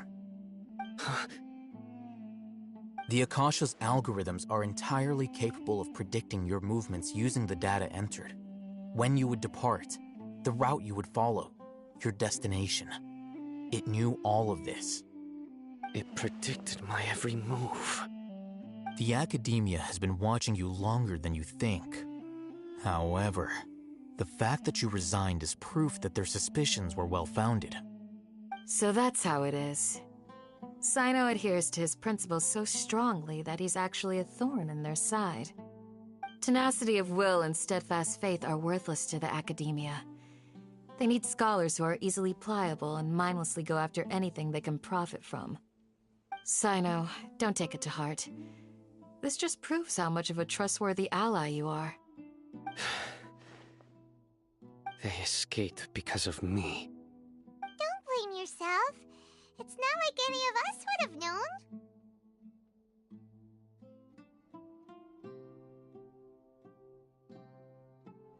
have an idea. If they predicted my movements, then I might be able to guess where they went. Whoa, you bounced back fast.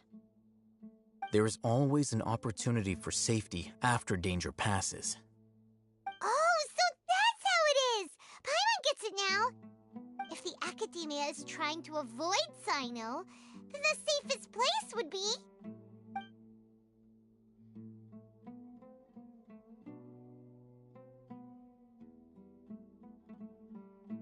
Yep, that's right! They'll want to proceed in the direction opposite of where I'm going.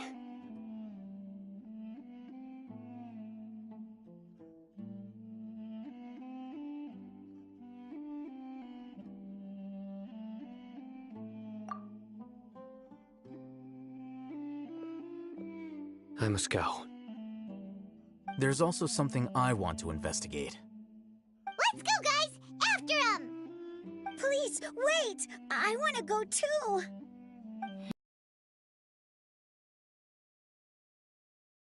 No. You have to promise you'll stay safe. I want to find Grandpa. I promise I'll be careful and not cause any trouble. Everyone, I leave him in your hands.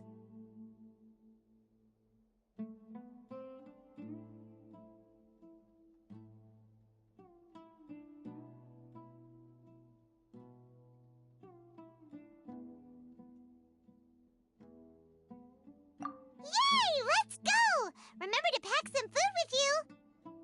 Paimon feels like we're missing someone, though.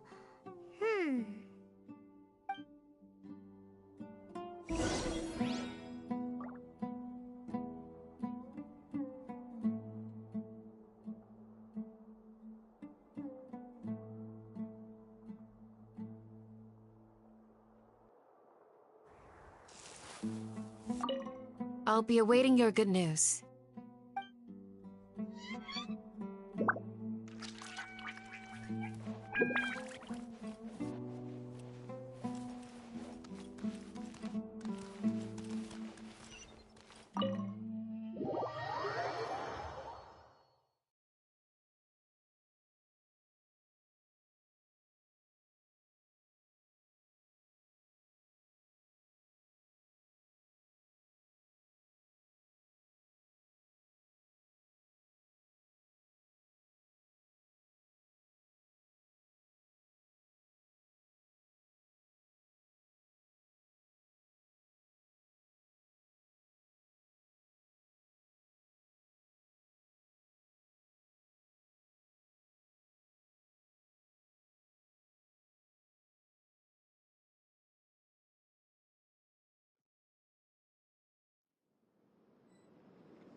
Yes. After leaving the village, we should head straight toward the desert.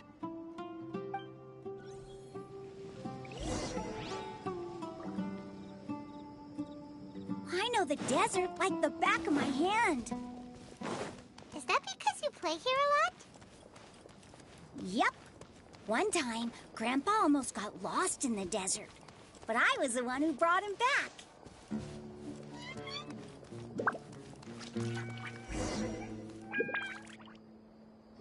There's something here. What's this? It's buried in the sand. Looks like we'll need to roll up our sleeves and do some work. And Paimon thought running around everywhere was already enough work.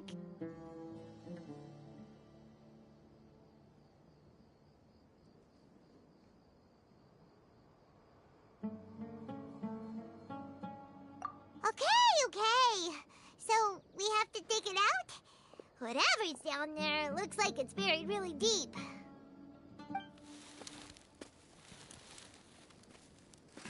These are likely fragments of an Academia-developed device, something akin to a headset.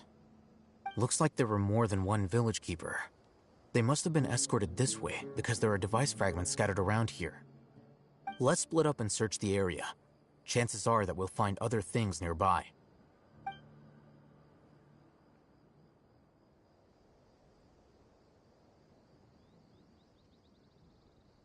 Is this what we're searching for? It looks kinda scary. This is definitely a device used to extract divine knowledge. How did it end up buried in the sand? That can't have been part of the plan. They must have been attacked along the way. Wait, what? Grandpa, I hope you're okay. Don't worry, your grandpa's gonna be fine. Razak didn't display any signs of starvation or dehydration, which means that they left fairly recently. We should be able to catch up. One more thing. Given that the device had been entirely covered by sand, I believe the attack must have happened prior to the sandstorm.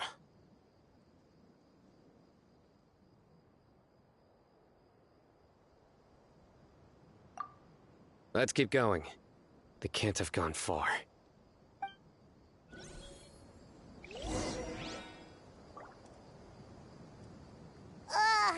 Running on sand is so tiring. But you're flying, aren't you, Paimon? Is flying over sand tiring too?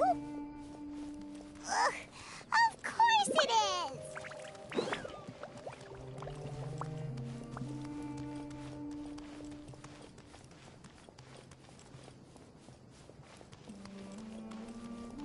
Voices, over there. It sounds like an argument. Whoa, you have really good ears.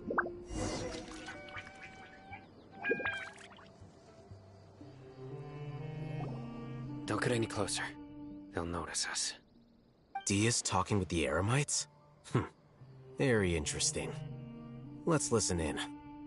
If you had informed me sooner, there'd be plenty of room for us to... You're one of us. We would never lie. Scholars. You don't know as much as I do. Need me to... I knew it. That's our Dia. Dia? Why would you... Dia! Hey, what are you doing? Huh? Didn't you say you'd help me find Grandpa? Why are you on their side? Well, look who's here. Ain't that something? This complicates things. You've betrayed Aru village? So, this is the great General Mahamatra. Dear, you'd be better off as my assistant than hanging around with this motley crew. Seen for yourself, I have the means and methods, and my ideals are far more admirable than theirs. I'm not the type that's easily swayed, Raman. You of all people should know that. Wait, what's going on, Dia? Whose side are you on here? Shut it, Paimon. It doesn't matter. Whichever side you pick, nothing can deter us from the grand mission of resurrecting King Deshret.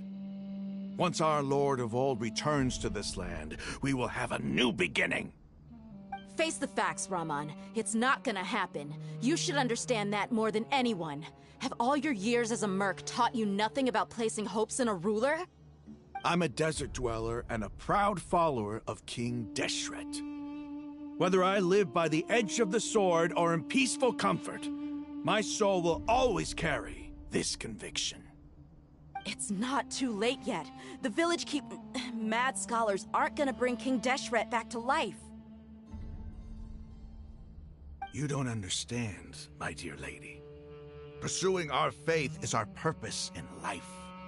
Even if the chance of success is 1 in a million, we must be willing to give everything we have. Even if it'll expose you to the academia? Even if they end up disbanding the Eremites? Your Eremites, which you've worked so hard for all these years? Yes. We've waited a long time for this day to come. The sun and the moon no longer shine here. All you see now is cracks in this desiccated land. But fate has finally dealt me a hand to play against the Academia. With these scholars in our custody, we'll stomp the Academia's forces and fight our way beyond the wall of Samiel. Ridiculous.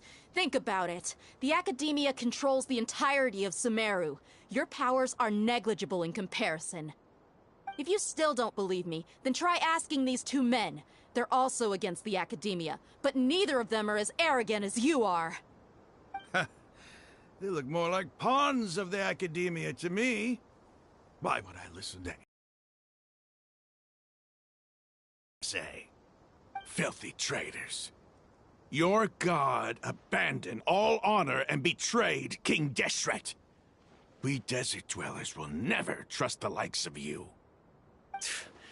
It's impossible to communicate with someone so hostile. Perhaps we should.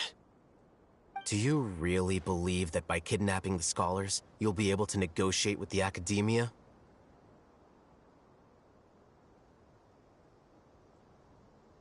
These people have no value as bargaining chips, but I could be persuaded to take their place as your next hostage. These scholars were exiled from the Academia.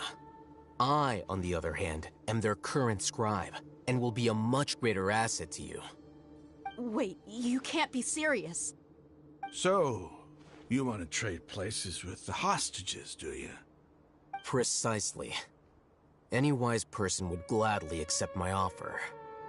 What are you thinking? What if they decide to kill you instead?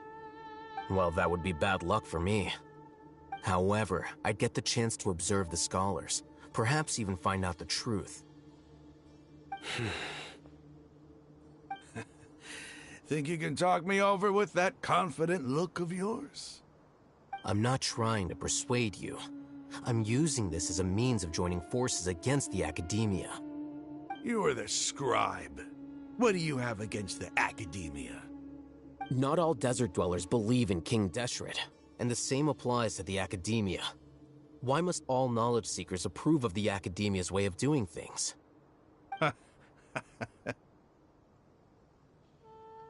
You Academia scum. Every last one of you is nothing but a hypocrite, just like everyone else on the other side of that wall. I've made myself clear enough. I won't listen to another word from the Dendro Archon's people. Not so fast. I'll hate them. Do you stand by everything you just said? I never make empty promises. You know you're making a dangerous decision, right?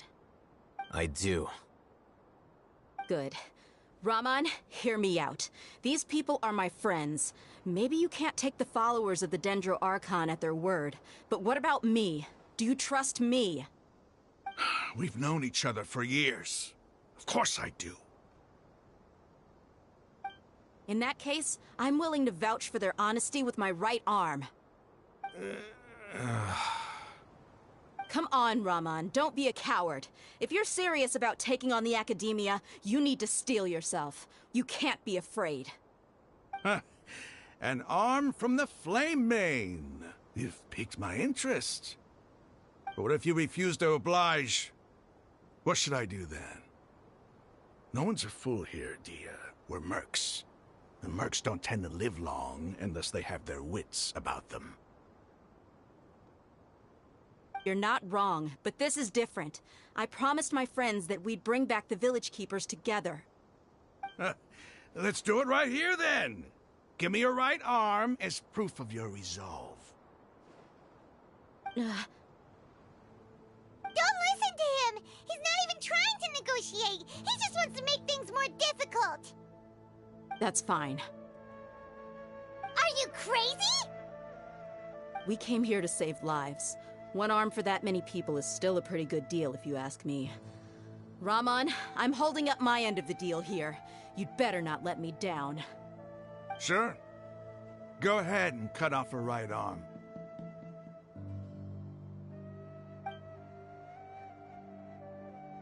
No! Dia! What are you gonna do? Think of something! You don't have to go this far. That's not for you to decide. Do it!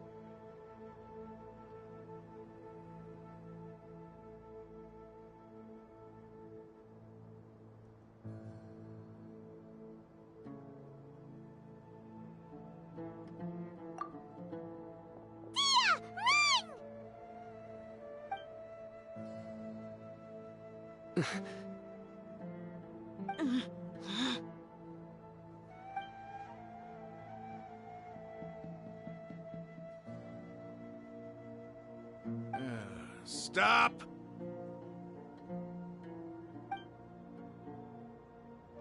What's wrong? Can't do it? Flame Mane, you and I are both desert folk. Cutting off your arm is no different than cutting off my own fingers. Where's the sense in cutting my own kin to pieces? You've shown me that you're serious. Go on now, take your friends and leave. Meet me in the desert at noon tomorrow.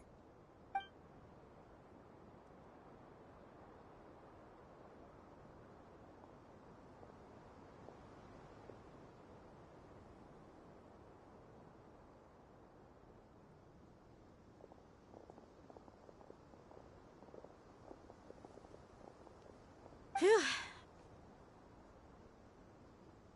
I was really counting on him not going through with it. Dia! That was crazy! Have you all lost your minds? What if he'd actually cut your arm off? Then I just have to hold my claymore with my left arm.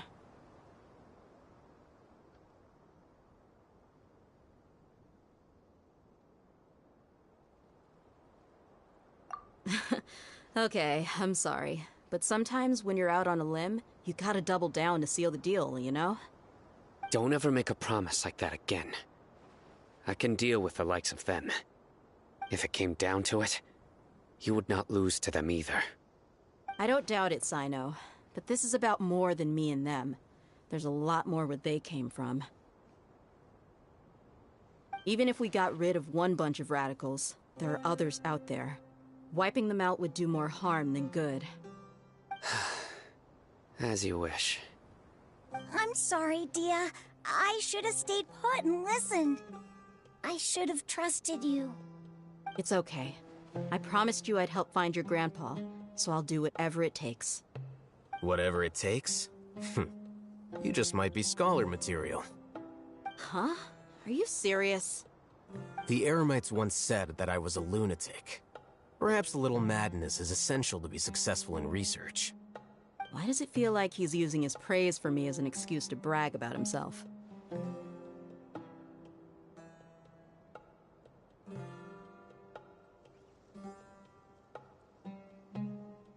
Okay, let's get moving. We should head back to the village and rest up.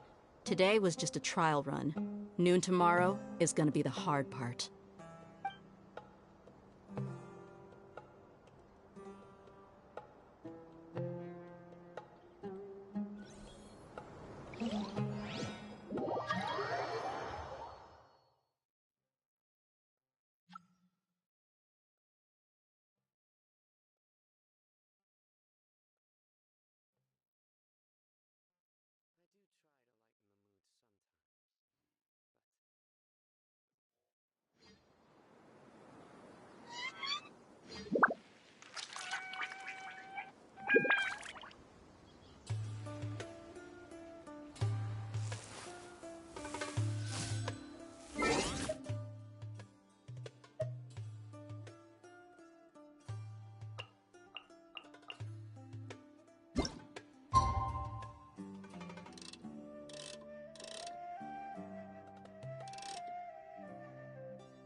You're all here so early. Looks like we have everyone here. Isak, are you sure you want to come with us? I'll watch from a safe distance. Dia, I want to be there to bring Grandpa home. Okay, let's go then. Dia, wait. What's the matter? I heard that you were quite reckless yesterday. No more of that today, understood? Or I'll be very upset with you. Fine.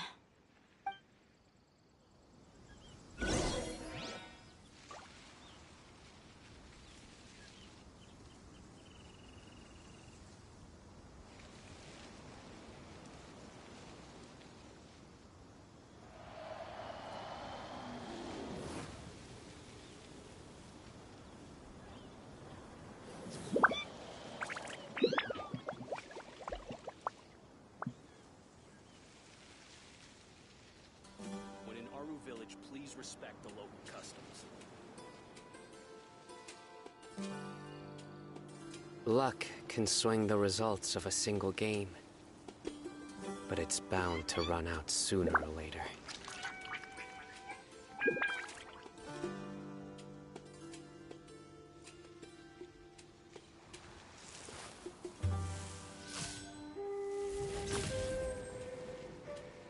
When in Aru village, please respect the local customs.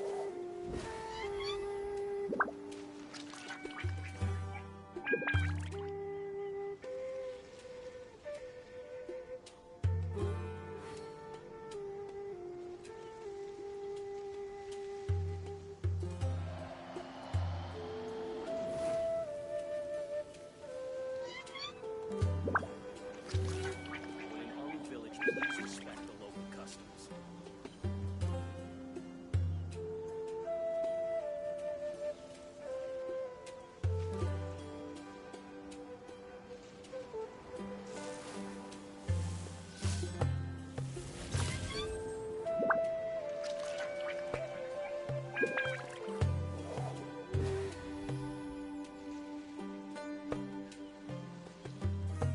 When in Aru village, please respect the local customs.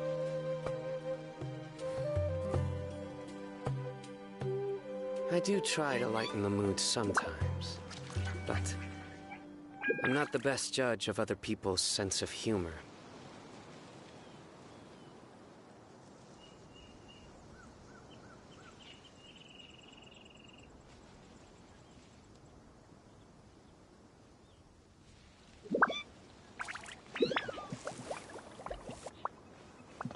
When in Aru village, please respect the local customs.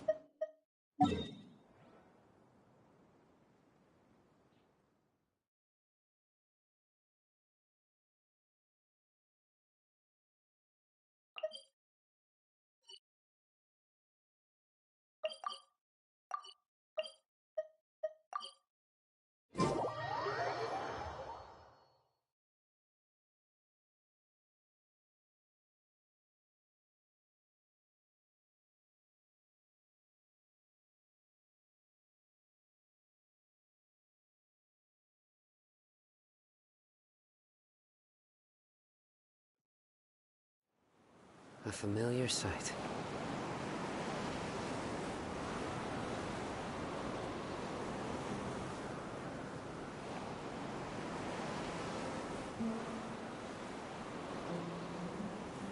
Good deeds and bad. In the end, all will be placed upon the scales.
Huh. They got here before us. Uh-oh. Is it because Paimon overslept by 5 minutes and held everyone up?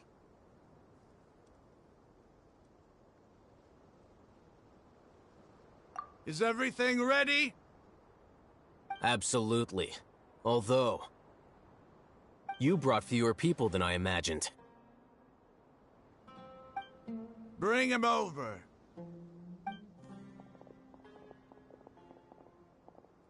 Grandpa! Why is there only one of them? Rahman, I've always thought of you as a man of his word. What's this about? It's a one-for-one exchange. Sounds fair, don't you think? And let me put it this way. Agreeing to any kind of deal with the Dendro Archon's people is already a... Don't you think you've asked enough?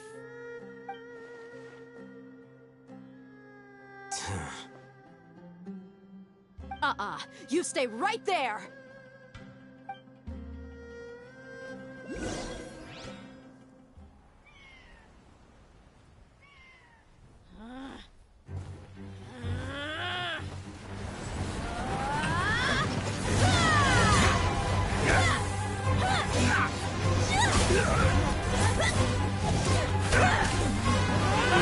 Boy-Mate!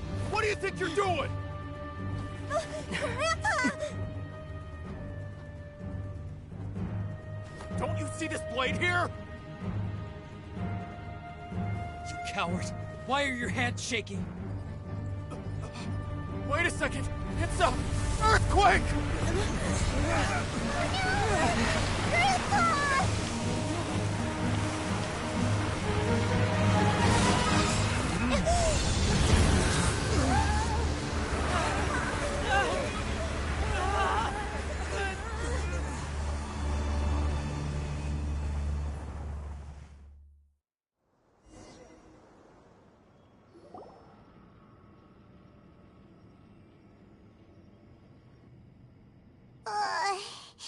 Paimon's dizzy.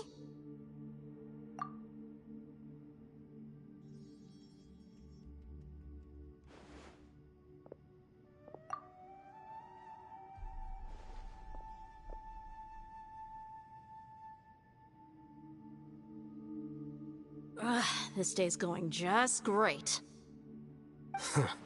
What a nuisance. The sand dune collapsed. I saw an energy field. The village keeper protected us. It glowed green with dendro. Just like you said, it may well have been the remains of Lesser Lord Kusanali's power inside the scholar's body.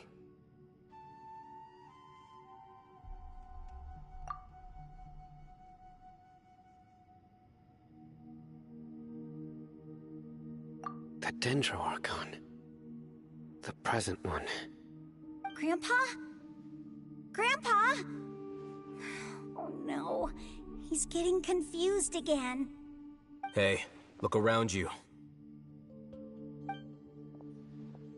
Did there used to be a temple here?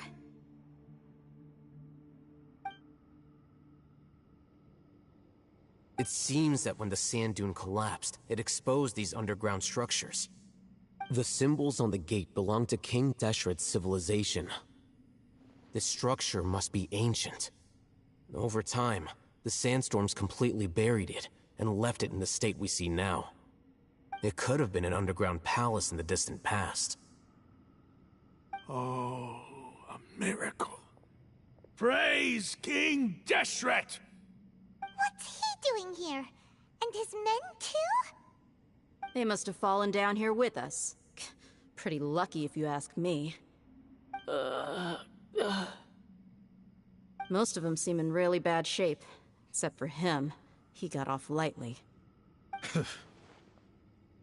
Mind your head. No, this isn't the time for conflict. Our exalted lord has shown us the way to his sacred palace. He's not actually gonna go in there, is he? As it happens, I want to take a look inside too. What are you doing? Don't you think it's curious? 1 minute, Lesser Lord Kusanali's power protects us from harm, and the next, remnants of King Deshret's civilization appear. 2 major deities are vying to showcase their power to us. It would be a shame not to witness them both. Paimon thought you weren't interested in gods. Indeed. In my view, gods are just a higher form of living being, or creature, you could say. New discoveries are always worth investigating. Whether they have anything to do with gods is neither here nor there. Raman, what are you gonna do about your men? I'll just let them lay here. King Deshret will take care of his people. Right now, I'm going inside.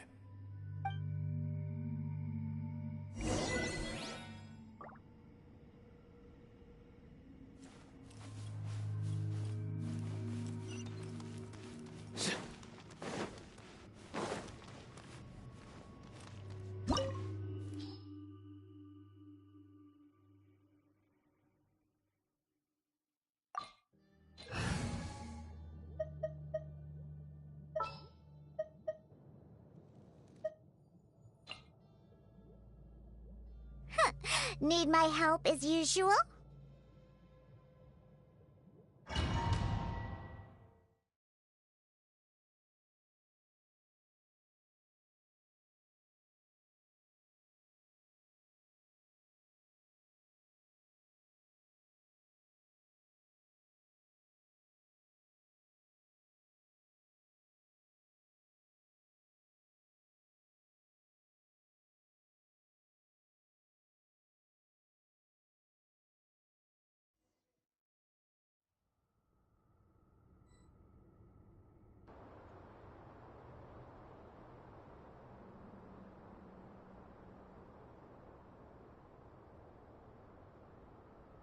It's full of life here. This defies comprehension. It looked completely desolate from the outside. Yet, it flows with energy inside. Yeah, and there's so many plants. It's so pretty. Sir Raman. Huh? Me? Do you see another Raman here? Are you mocking me? What do you mean, sir? Interpret it however you want, but there's something I'd like to draw your attention to. While this structure is clearly left over from King Deshret's civilization, the energy that flows in here is that of the Dendro Archon. Whatever you say. It's not like I have a vision. There's nothing to be angry about. Think of this as an academic journey. It does seem kinda strange. If that's true, then we might have to explore this whole area to find an explanation.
Through me, justice is served. Your penance is due.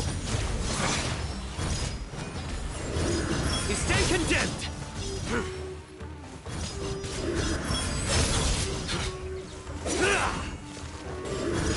Guilty.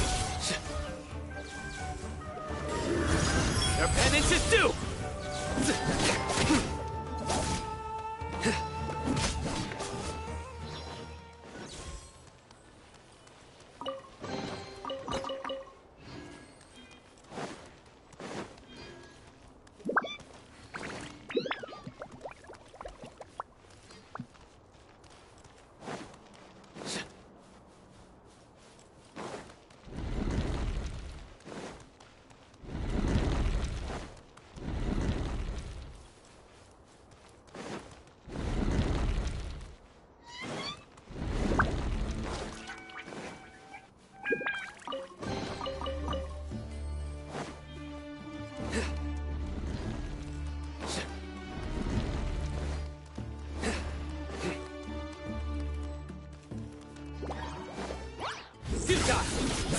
Come on out.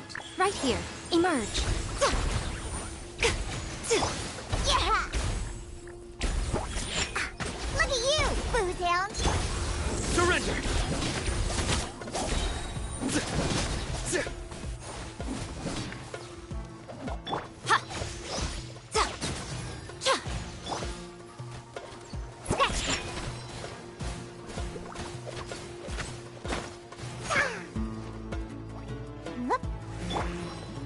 Feel the beat!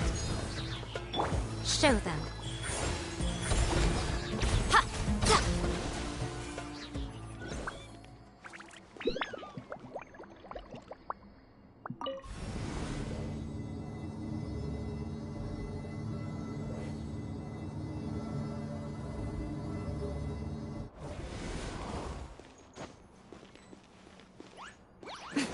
Right now.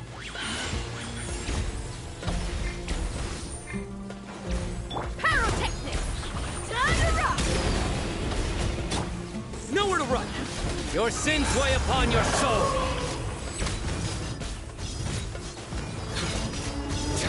You stand condemned! Your penance is due! You stand condemned!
Emerge. Right here. Feel the beat! Hey. Pew pew! Surrender! Well played. Emerge. Right here. A sight to behold. Right now, emerge.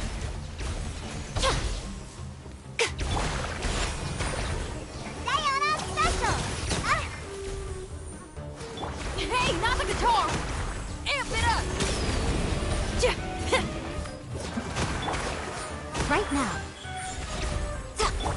Shaken and stirred!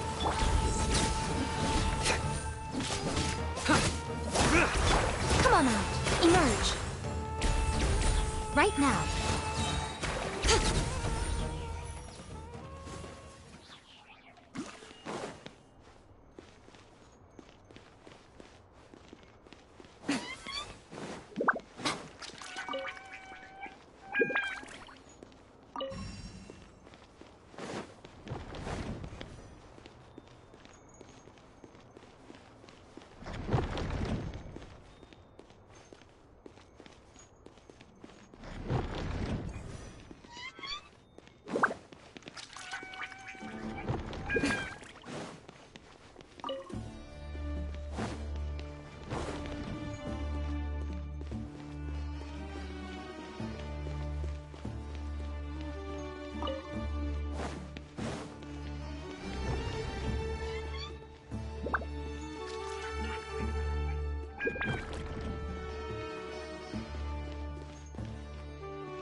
Now that's a sight to see. King Deshret's splendor surrounds us. There's so much vegetation here. It's different than what I expected. Sure are a lot of plants for a desert. That's what I call divine providence of King Deshret.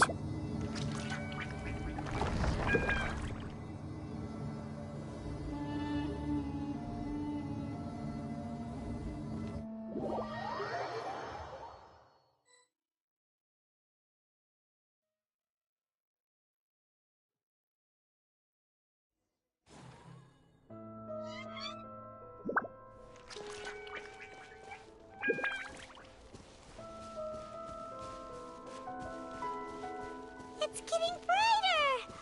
Oh, it looks so beautiful!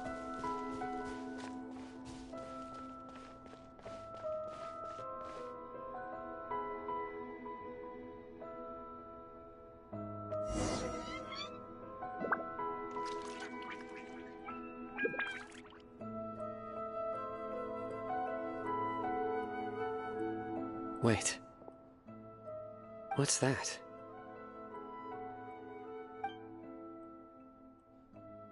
A load of flowers. And it looks like there's something among them.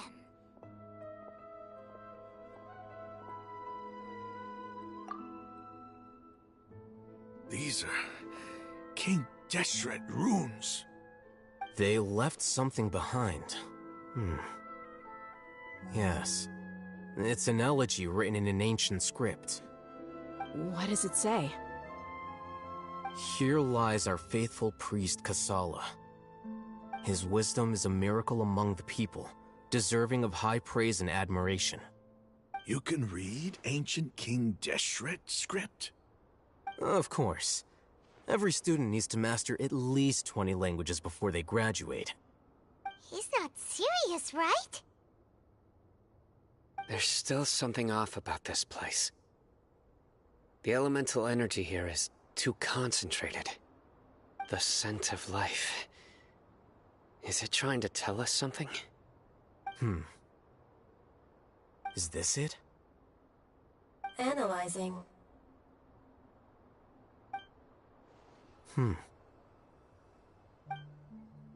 There seems to be a hidden message among these skeletal remains. Excellent. There's a device from King Deshret's civilization in this gravesite. I'll transmit the information over and project it for everyone to see. Isn't sharing knowledge against the Academia's rules? Yes. However, under the circumstances, I'd prefer you to see this for yourself. You'll understand after watching it.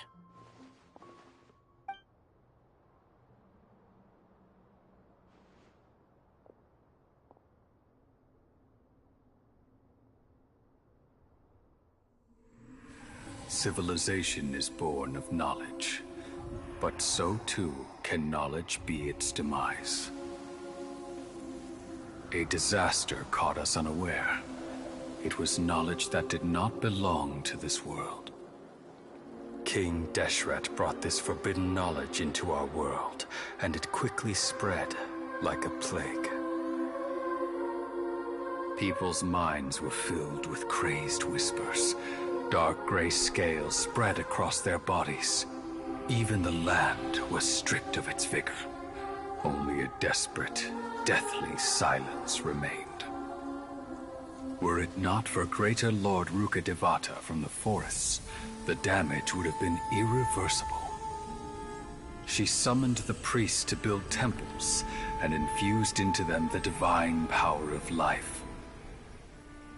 The disaster was miraculously tempered, and the embers of our civilization were preserved in Aru village.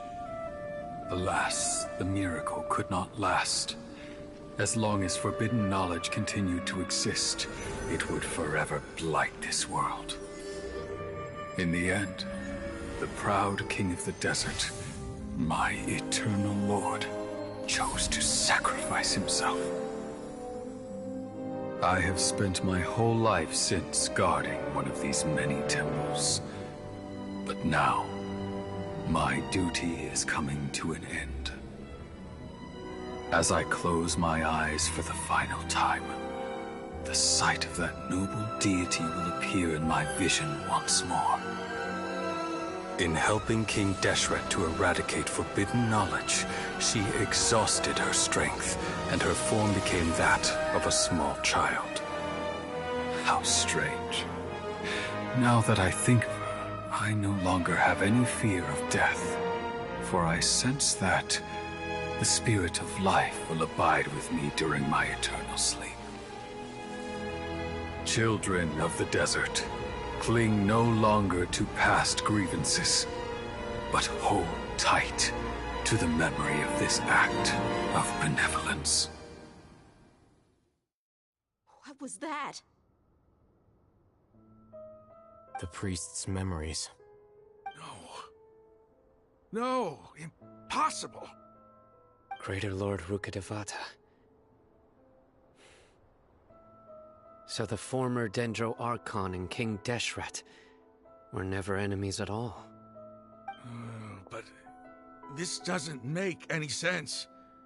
The Dendro Archon's followers, they're clearly... Was that the former Dendro Archon? She became so tiny in the end.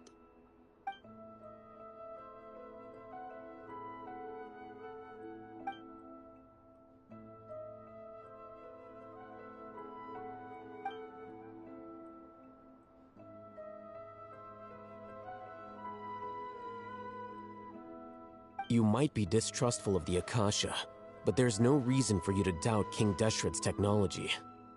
You've just witnessed his priest's last words. I've never heard about any of this before. The surviving followers of King Deshret all gathered in Aru village. Our god did not make mistakes. We refuse to believe any of the rumors. King Deshret's death, the all but total annihilation of our civilization, it was all Greater Lord Rukkhadevata's doing. We saw her as nothing more than a traitor, who stabbed us in the back in our moment of crisis. Just like us humans, fighting, feuding. double-crossing each other to survive in the desert. You were blinded by your prejudice.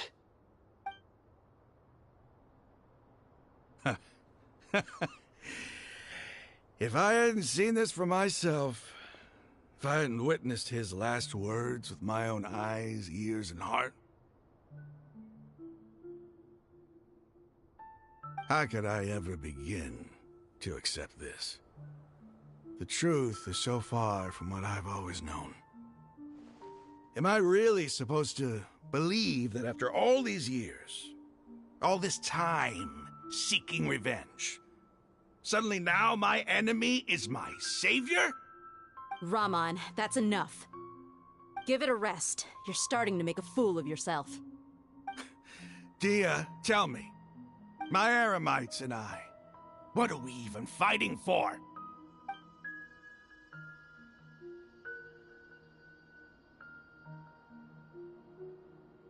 Hey, how you doing?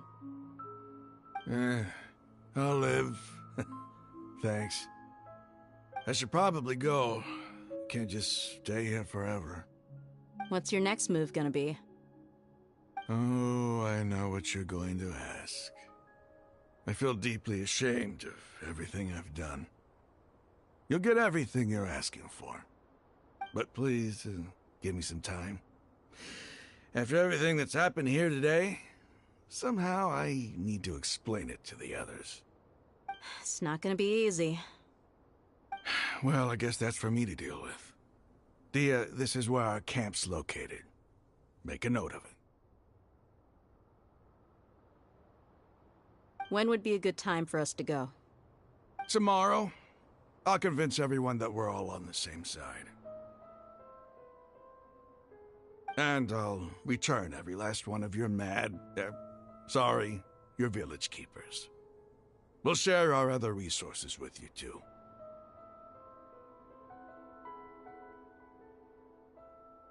You seem to finally understand that our true enemy is the sages. Yes. The gods never gave up on anyone. It's the people responsible for all this that need to face the consequences of their actions. That must have been rough, but he seems to have figured things out now. Ramon's no fool. Being the leader of your own faction in the desert is no easy feat. It's too bad he was held back by his belief in King Deshret. But now that that's changed, I guess we have a few more people on our side.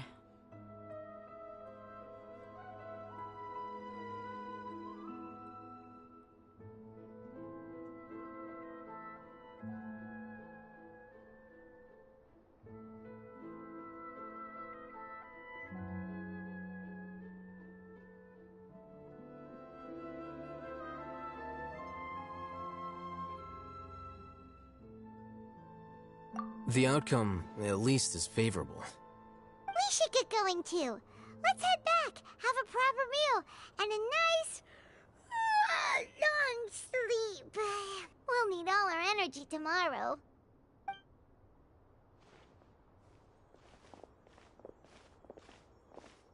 Sino, we're leaving! Stop yelling.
A familiar sight.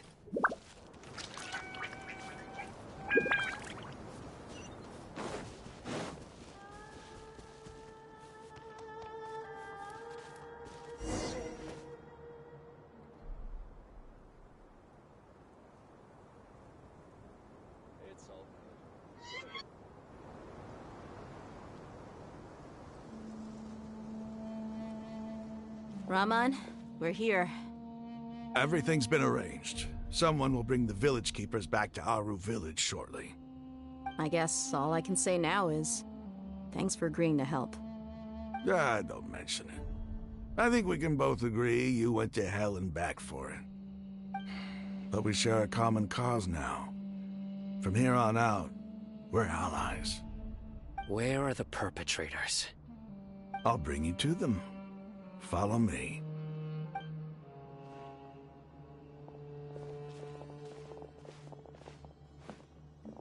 So these are the people who kidnapped the village keepers. Oh no, it's the scribe! There's no need to yell. No one can help you now. We've been all over the desert trying to find you! That's right.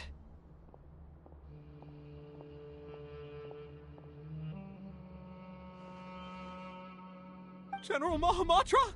No, no! Make it quick, please! Swift and painless. Whoa. The moment they set eyes on Sino, they turn pale like they've seen a ghost! You should have known that I would be coming for you. Wait, we were just following orders. You know what I'm talking about, right? There's no way we could have done all this by ourselves. No, not Sino. He's gonna tear us limb from limb. I could do worse. Please have mercy. Start talking. Otherwise, I'll have to resort to other methods. So, your superiors have kept you quite busy recently. Why? What are they trying to accomplish? They wanted to extract canned knowledge. Don't play dumb. You know what I'm really asking. They extract divine canned knowledge. Then what? I really don't know how to explain it. Well, you better start talking or you'll be sorry! You don't want to make things any more difficult for yourself, do ya?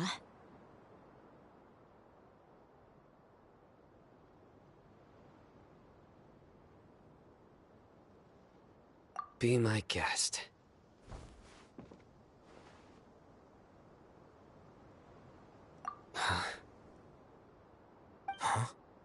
Uh-huh? That sure didn't sound like a fancy metaphor or anything. You're serious, aren't you? How did you know? There's no use hiding it now. Yes, you're right. The Academia is working on an important and potentially world-changing project. They are creating a new god. A god that will belong to them and to the people of Sumeru. It may seem as if Sumeru's academics are thriving, but ever since the death of Greater Lord Rukkhadevata, scholarly breakthroughs have been few and far between. The withering of Irminsul has been getting worse recently. The sages have tried everything they could think of, but nothing's worked. I'm always hearing them say things like, if only Greater Lord Rukkhadevata was still with us. Continue. And then, someone from the Fatui showed up. They called him the Doctor. He brought a gnosis and said he wanted to borrow the Academia's research facilities. The Doctor was previously expelled from the Academia. At first, the sages looked down at him in disdain. But when he said those words, everyone's expression changed. He asked them, "Do you wish to create a god?" This is what the arrogant ignorance at the extreme end of academia looks like. First, The Academia spent a long time constructing a divine vessel, which was based on an exquisite humanoid puppet. After that, they harvested dreams via the Zeb-Zerus Festival Samsara, maximizing the Akasha's output. With the Doctor's help, and the Akasha now functioning at maximum efficiency, they were able to use it to extract the power from the Gnosis and convert it into a divine core. Next, they decided that their new god needed to possess divine wisdom. For that to happen, they needed a huge quantity of divine canned knowledge. It adds up. But how do you determine whether the knowledge extracted is of divine origin? Call it an educated guess? The Academia has been trying to figure out the exact source of the Scholar's madness for centuries, but to no avail. Nobody can explain the cause of this phenomenon. Surely you can see what that implies, Scribe Alhaitham. If it's knowledge no mortal can comprehend, then it must be something only gods are able to decipher. In other words, it's the source of the God of Wisdom's omniscience and omnipotence.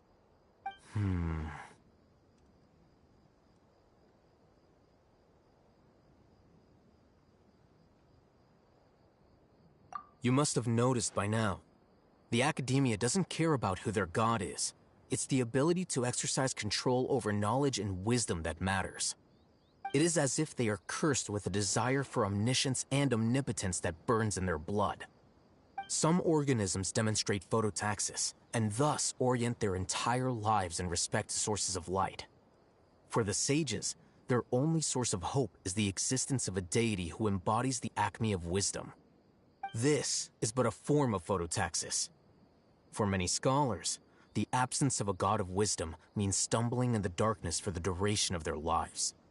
Then what does Lesser Lord Kusanali mean to you? Is she not a true god present in this world? If you already have a new god, why try to create another one?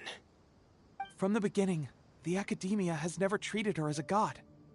When the Academia first discovered Lesser Lord Kusanali, the newborn god of wisdom, the sages hoped that she would be as wise as Greater Lord Rukkhadevata. But upon evaluation, they found that at the time she possessed no more intelligence than any ordinary human child. The sages never had a ruder awakening. This forced them to accept that Greater Lord Rukkhadevata had indeed passed away. Not to mention that Lesser Lord Kusanali's Gnosis had been used to power the Akasha this entire time. By herself, she has neither an Archon's raw power, nor the spectacular insight expected of a god of wisdom. Slowly but surely, people began to forget about her existence. So, this is the path the sages have chosen.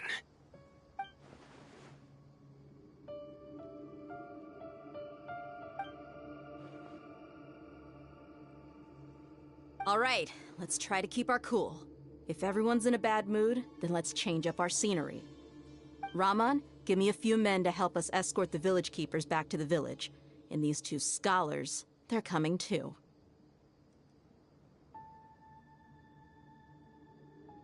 Sure, as you wish.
Good deeds and bad. In the end, all will be placed upon the scales.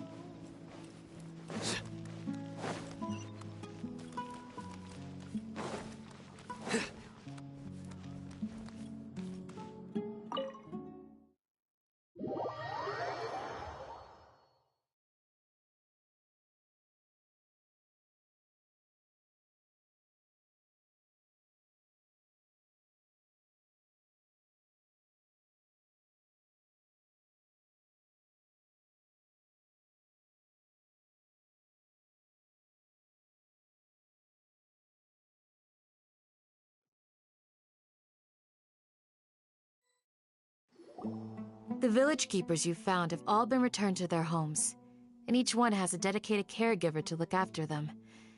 The 2 new scholars are being kept under close supervision, too. Really great work, everyone. The atmosphere is so heavy.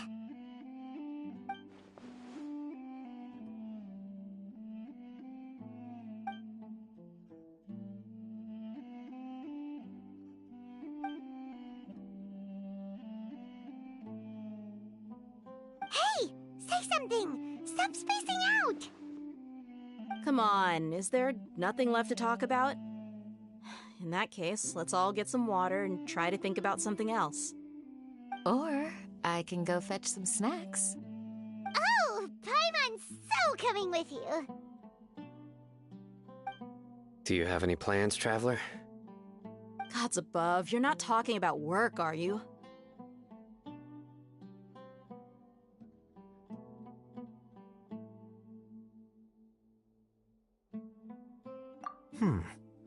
So you were still withholding some information?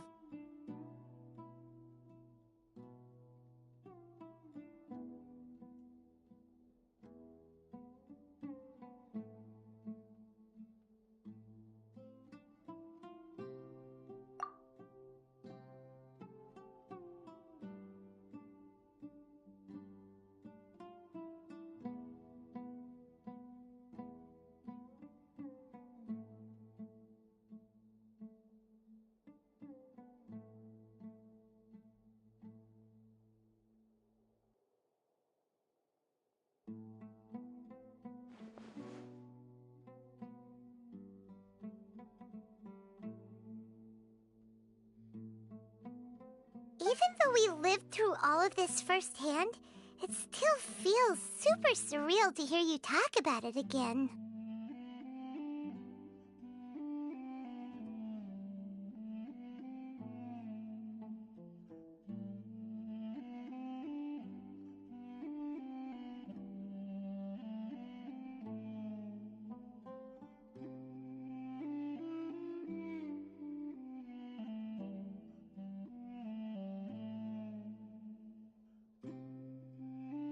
What a whirlwind of a story. I felt like I was holding my breath the whole time. It seems like there'll be more issues to face in the days ahead than I'd anticipated. Still, now's a good time to make our next move. Now that Ramon's joined us, we'll be an even stronger team. It's time to make a plan. Sense. We cannot allow it to continue. So, everyone, are we on the same page? Crush the sages and rescue our god. That is our ultimate goal.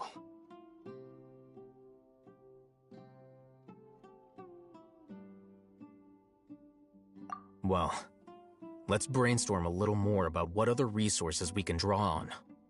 The next time we gather here, we must have a solid plan. Yep, it'll work out for sure.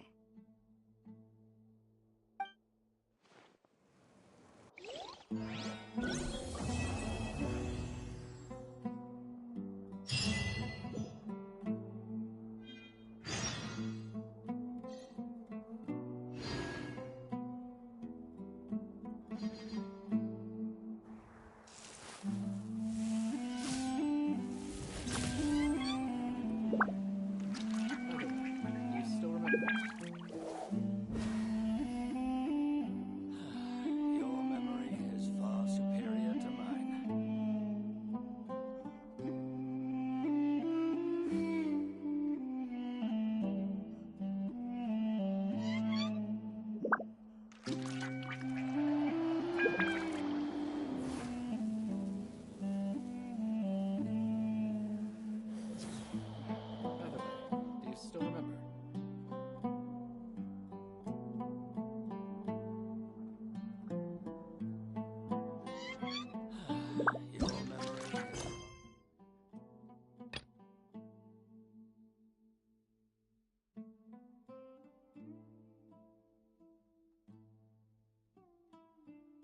I do try to lighten the mood.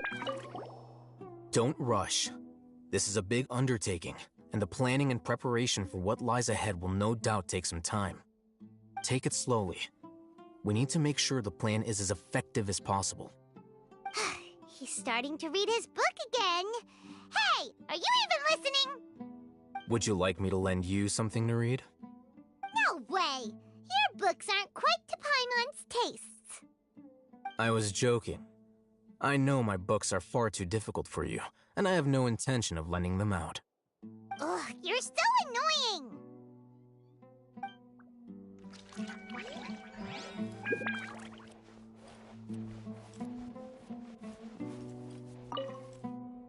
You must let me know if there's anything I can do to help. Though I cannot leave our village, I can't help but feel stirred when I see the looks in your eyes. I've never felt as roused as this when fighting alone in the past. I suppose this must be the power of camaraderie.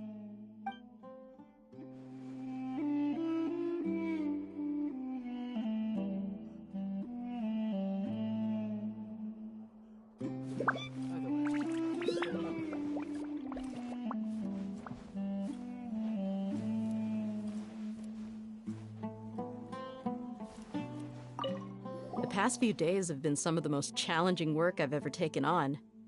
And none of it'll earn me a single mora. I can't believe it. Look on the bright side, Dia. Maybe we'll get a huge reward after this is all over. You've got a point. Hey, what would you do if you woke up tomorrow with more money than you could ever spend? Paimon would buy boatloads of tasty snacks. That's it? And maybe some tasty drinks as well? How adorable. Well, here's to all our indulgent fantasies. If there's a chance they can come true, I'll give it my best shot. And here's hoping that everything we do from now on will change this world for the better.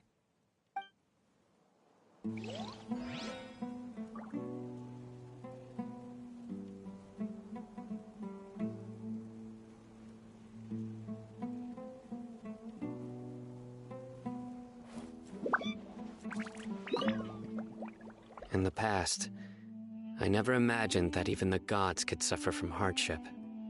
If we can find a way to change all of this, will this nation become a better place?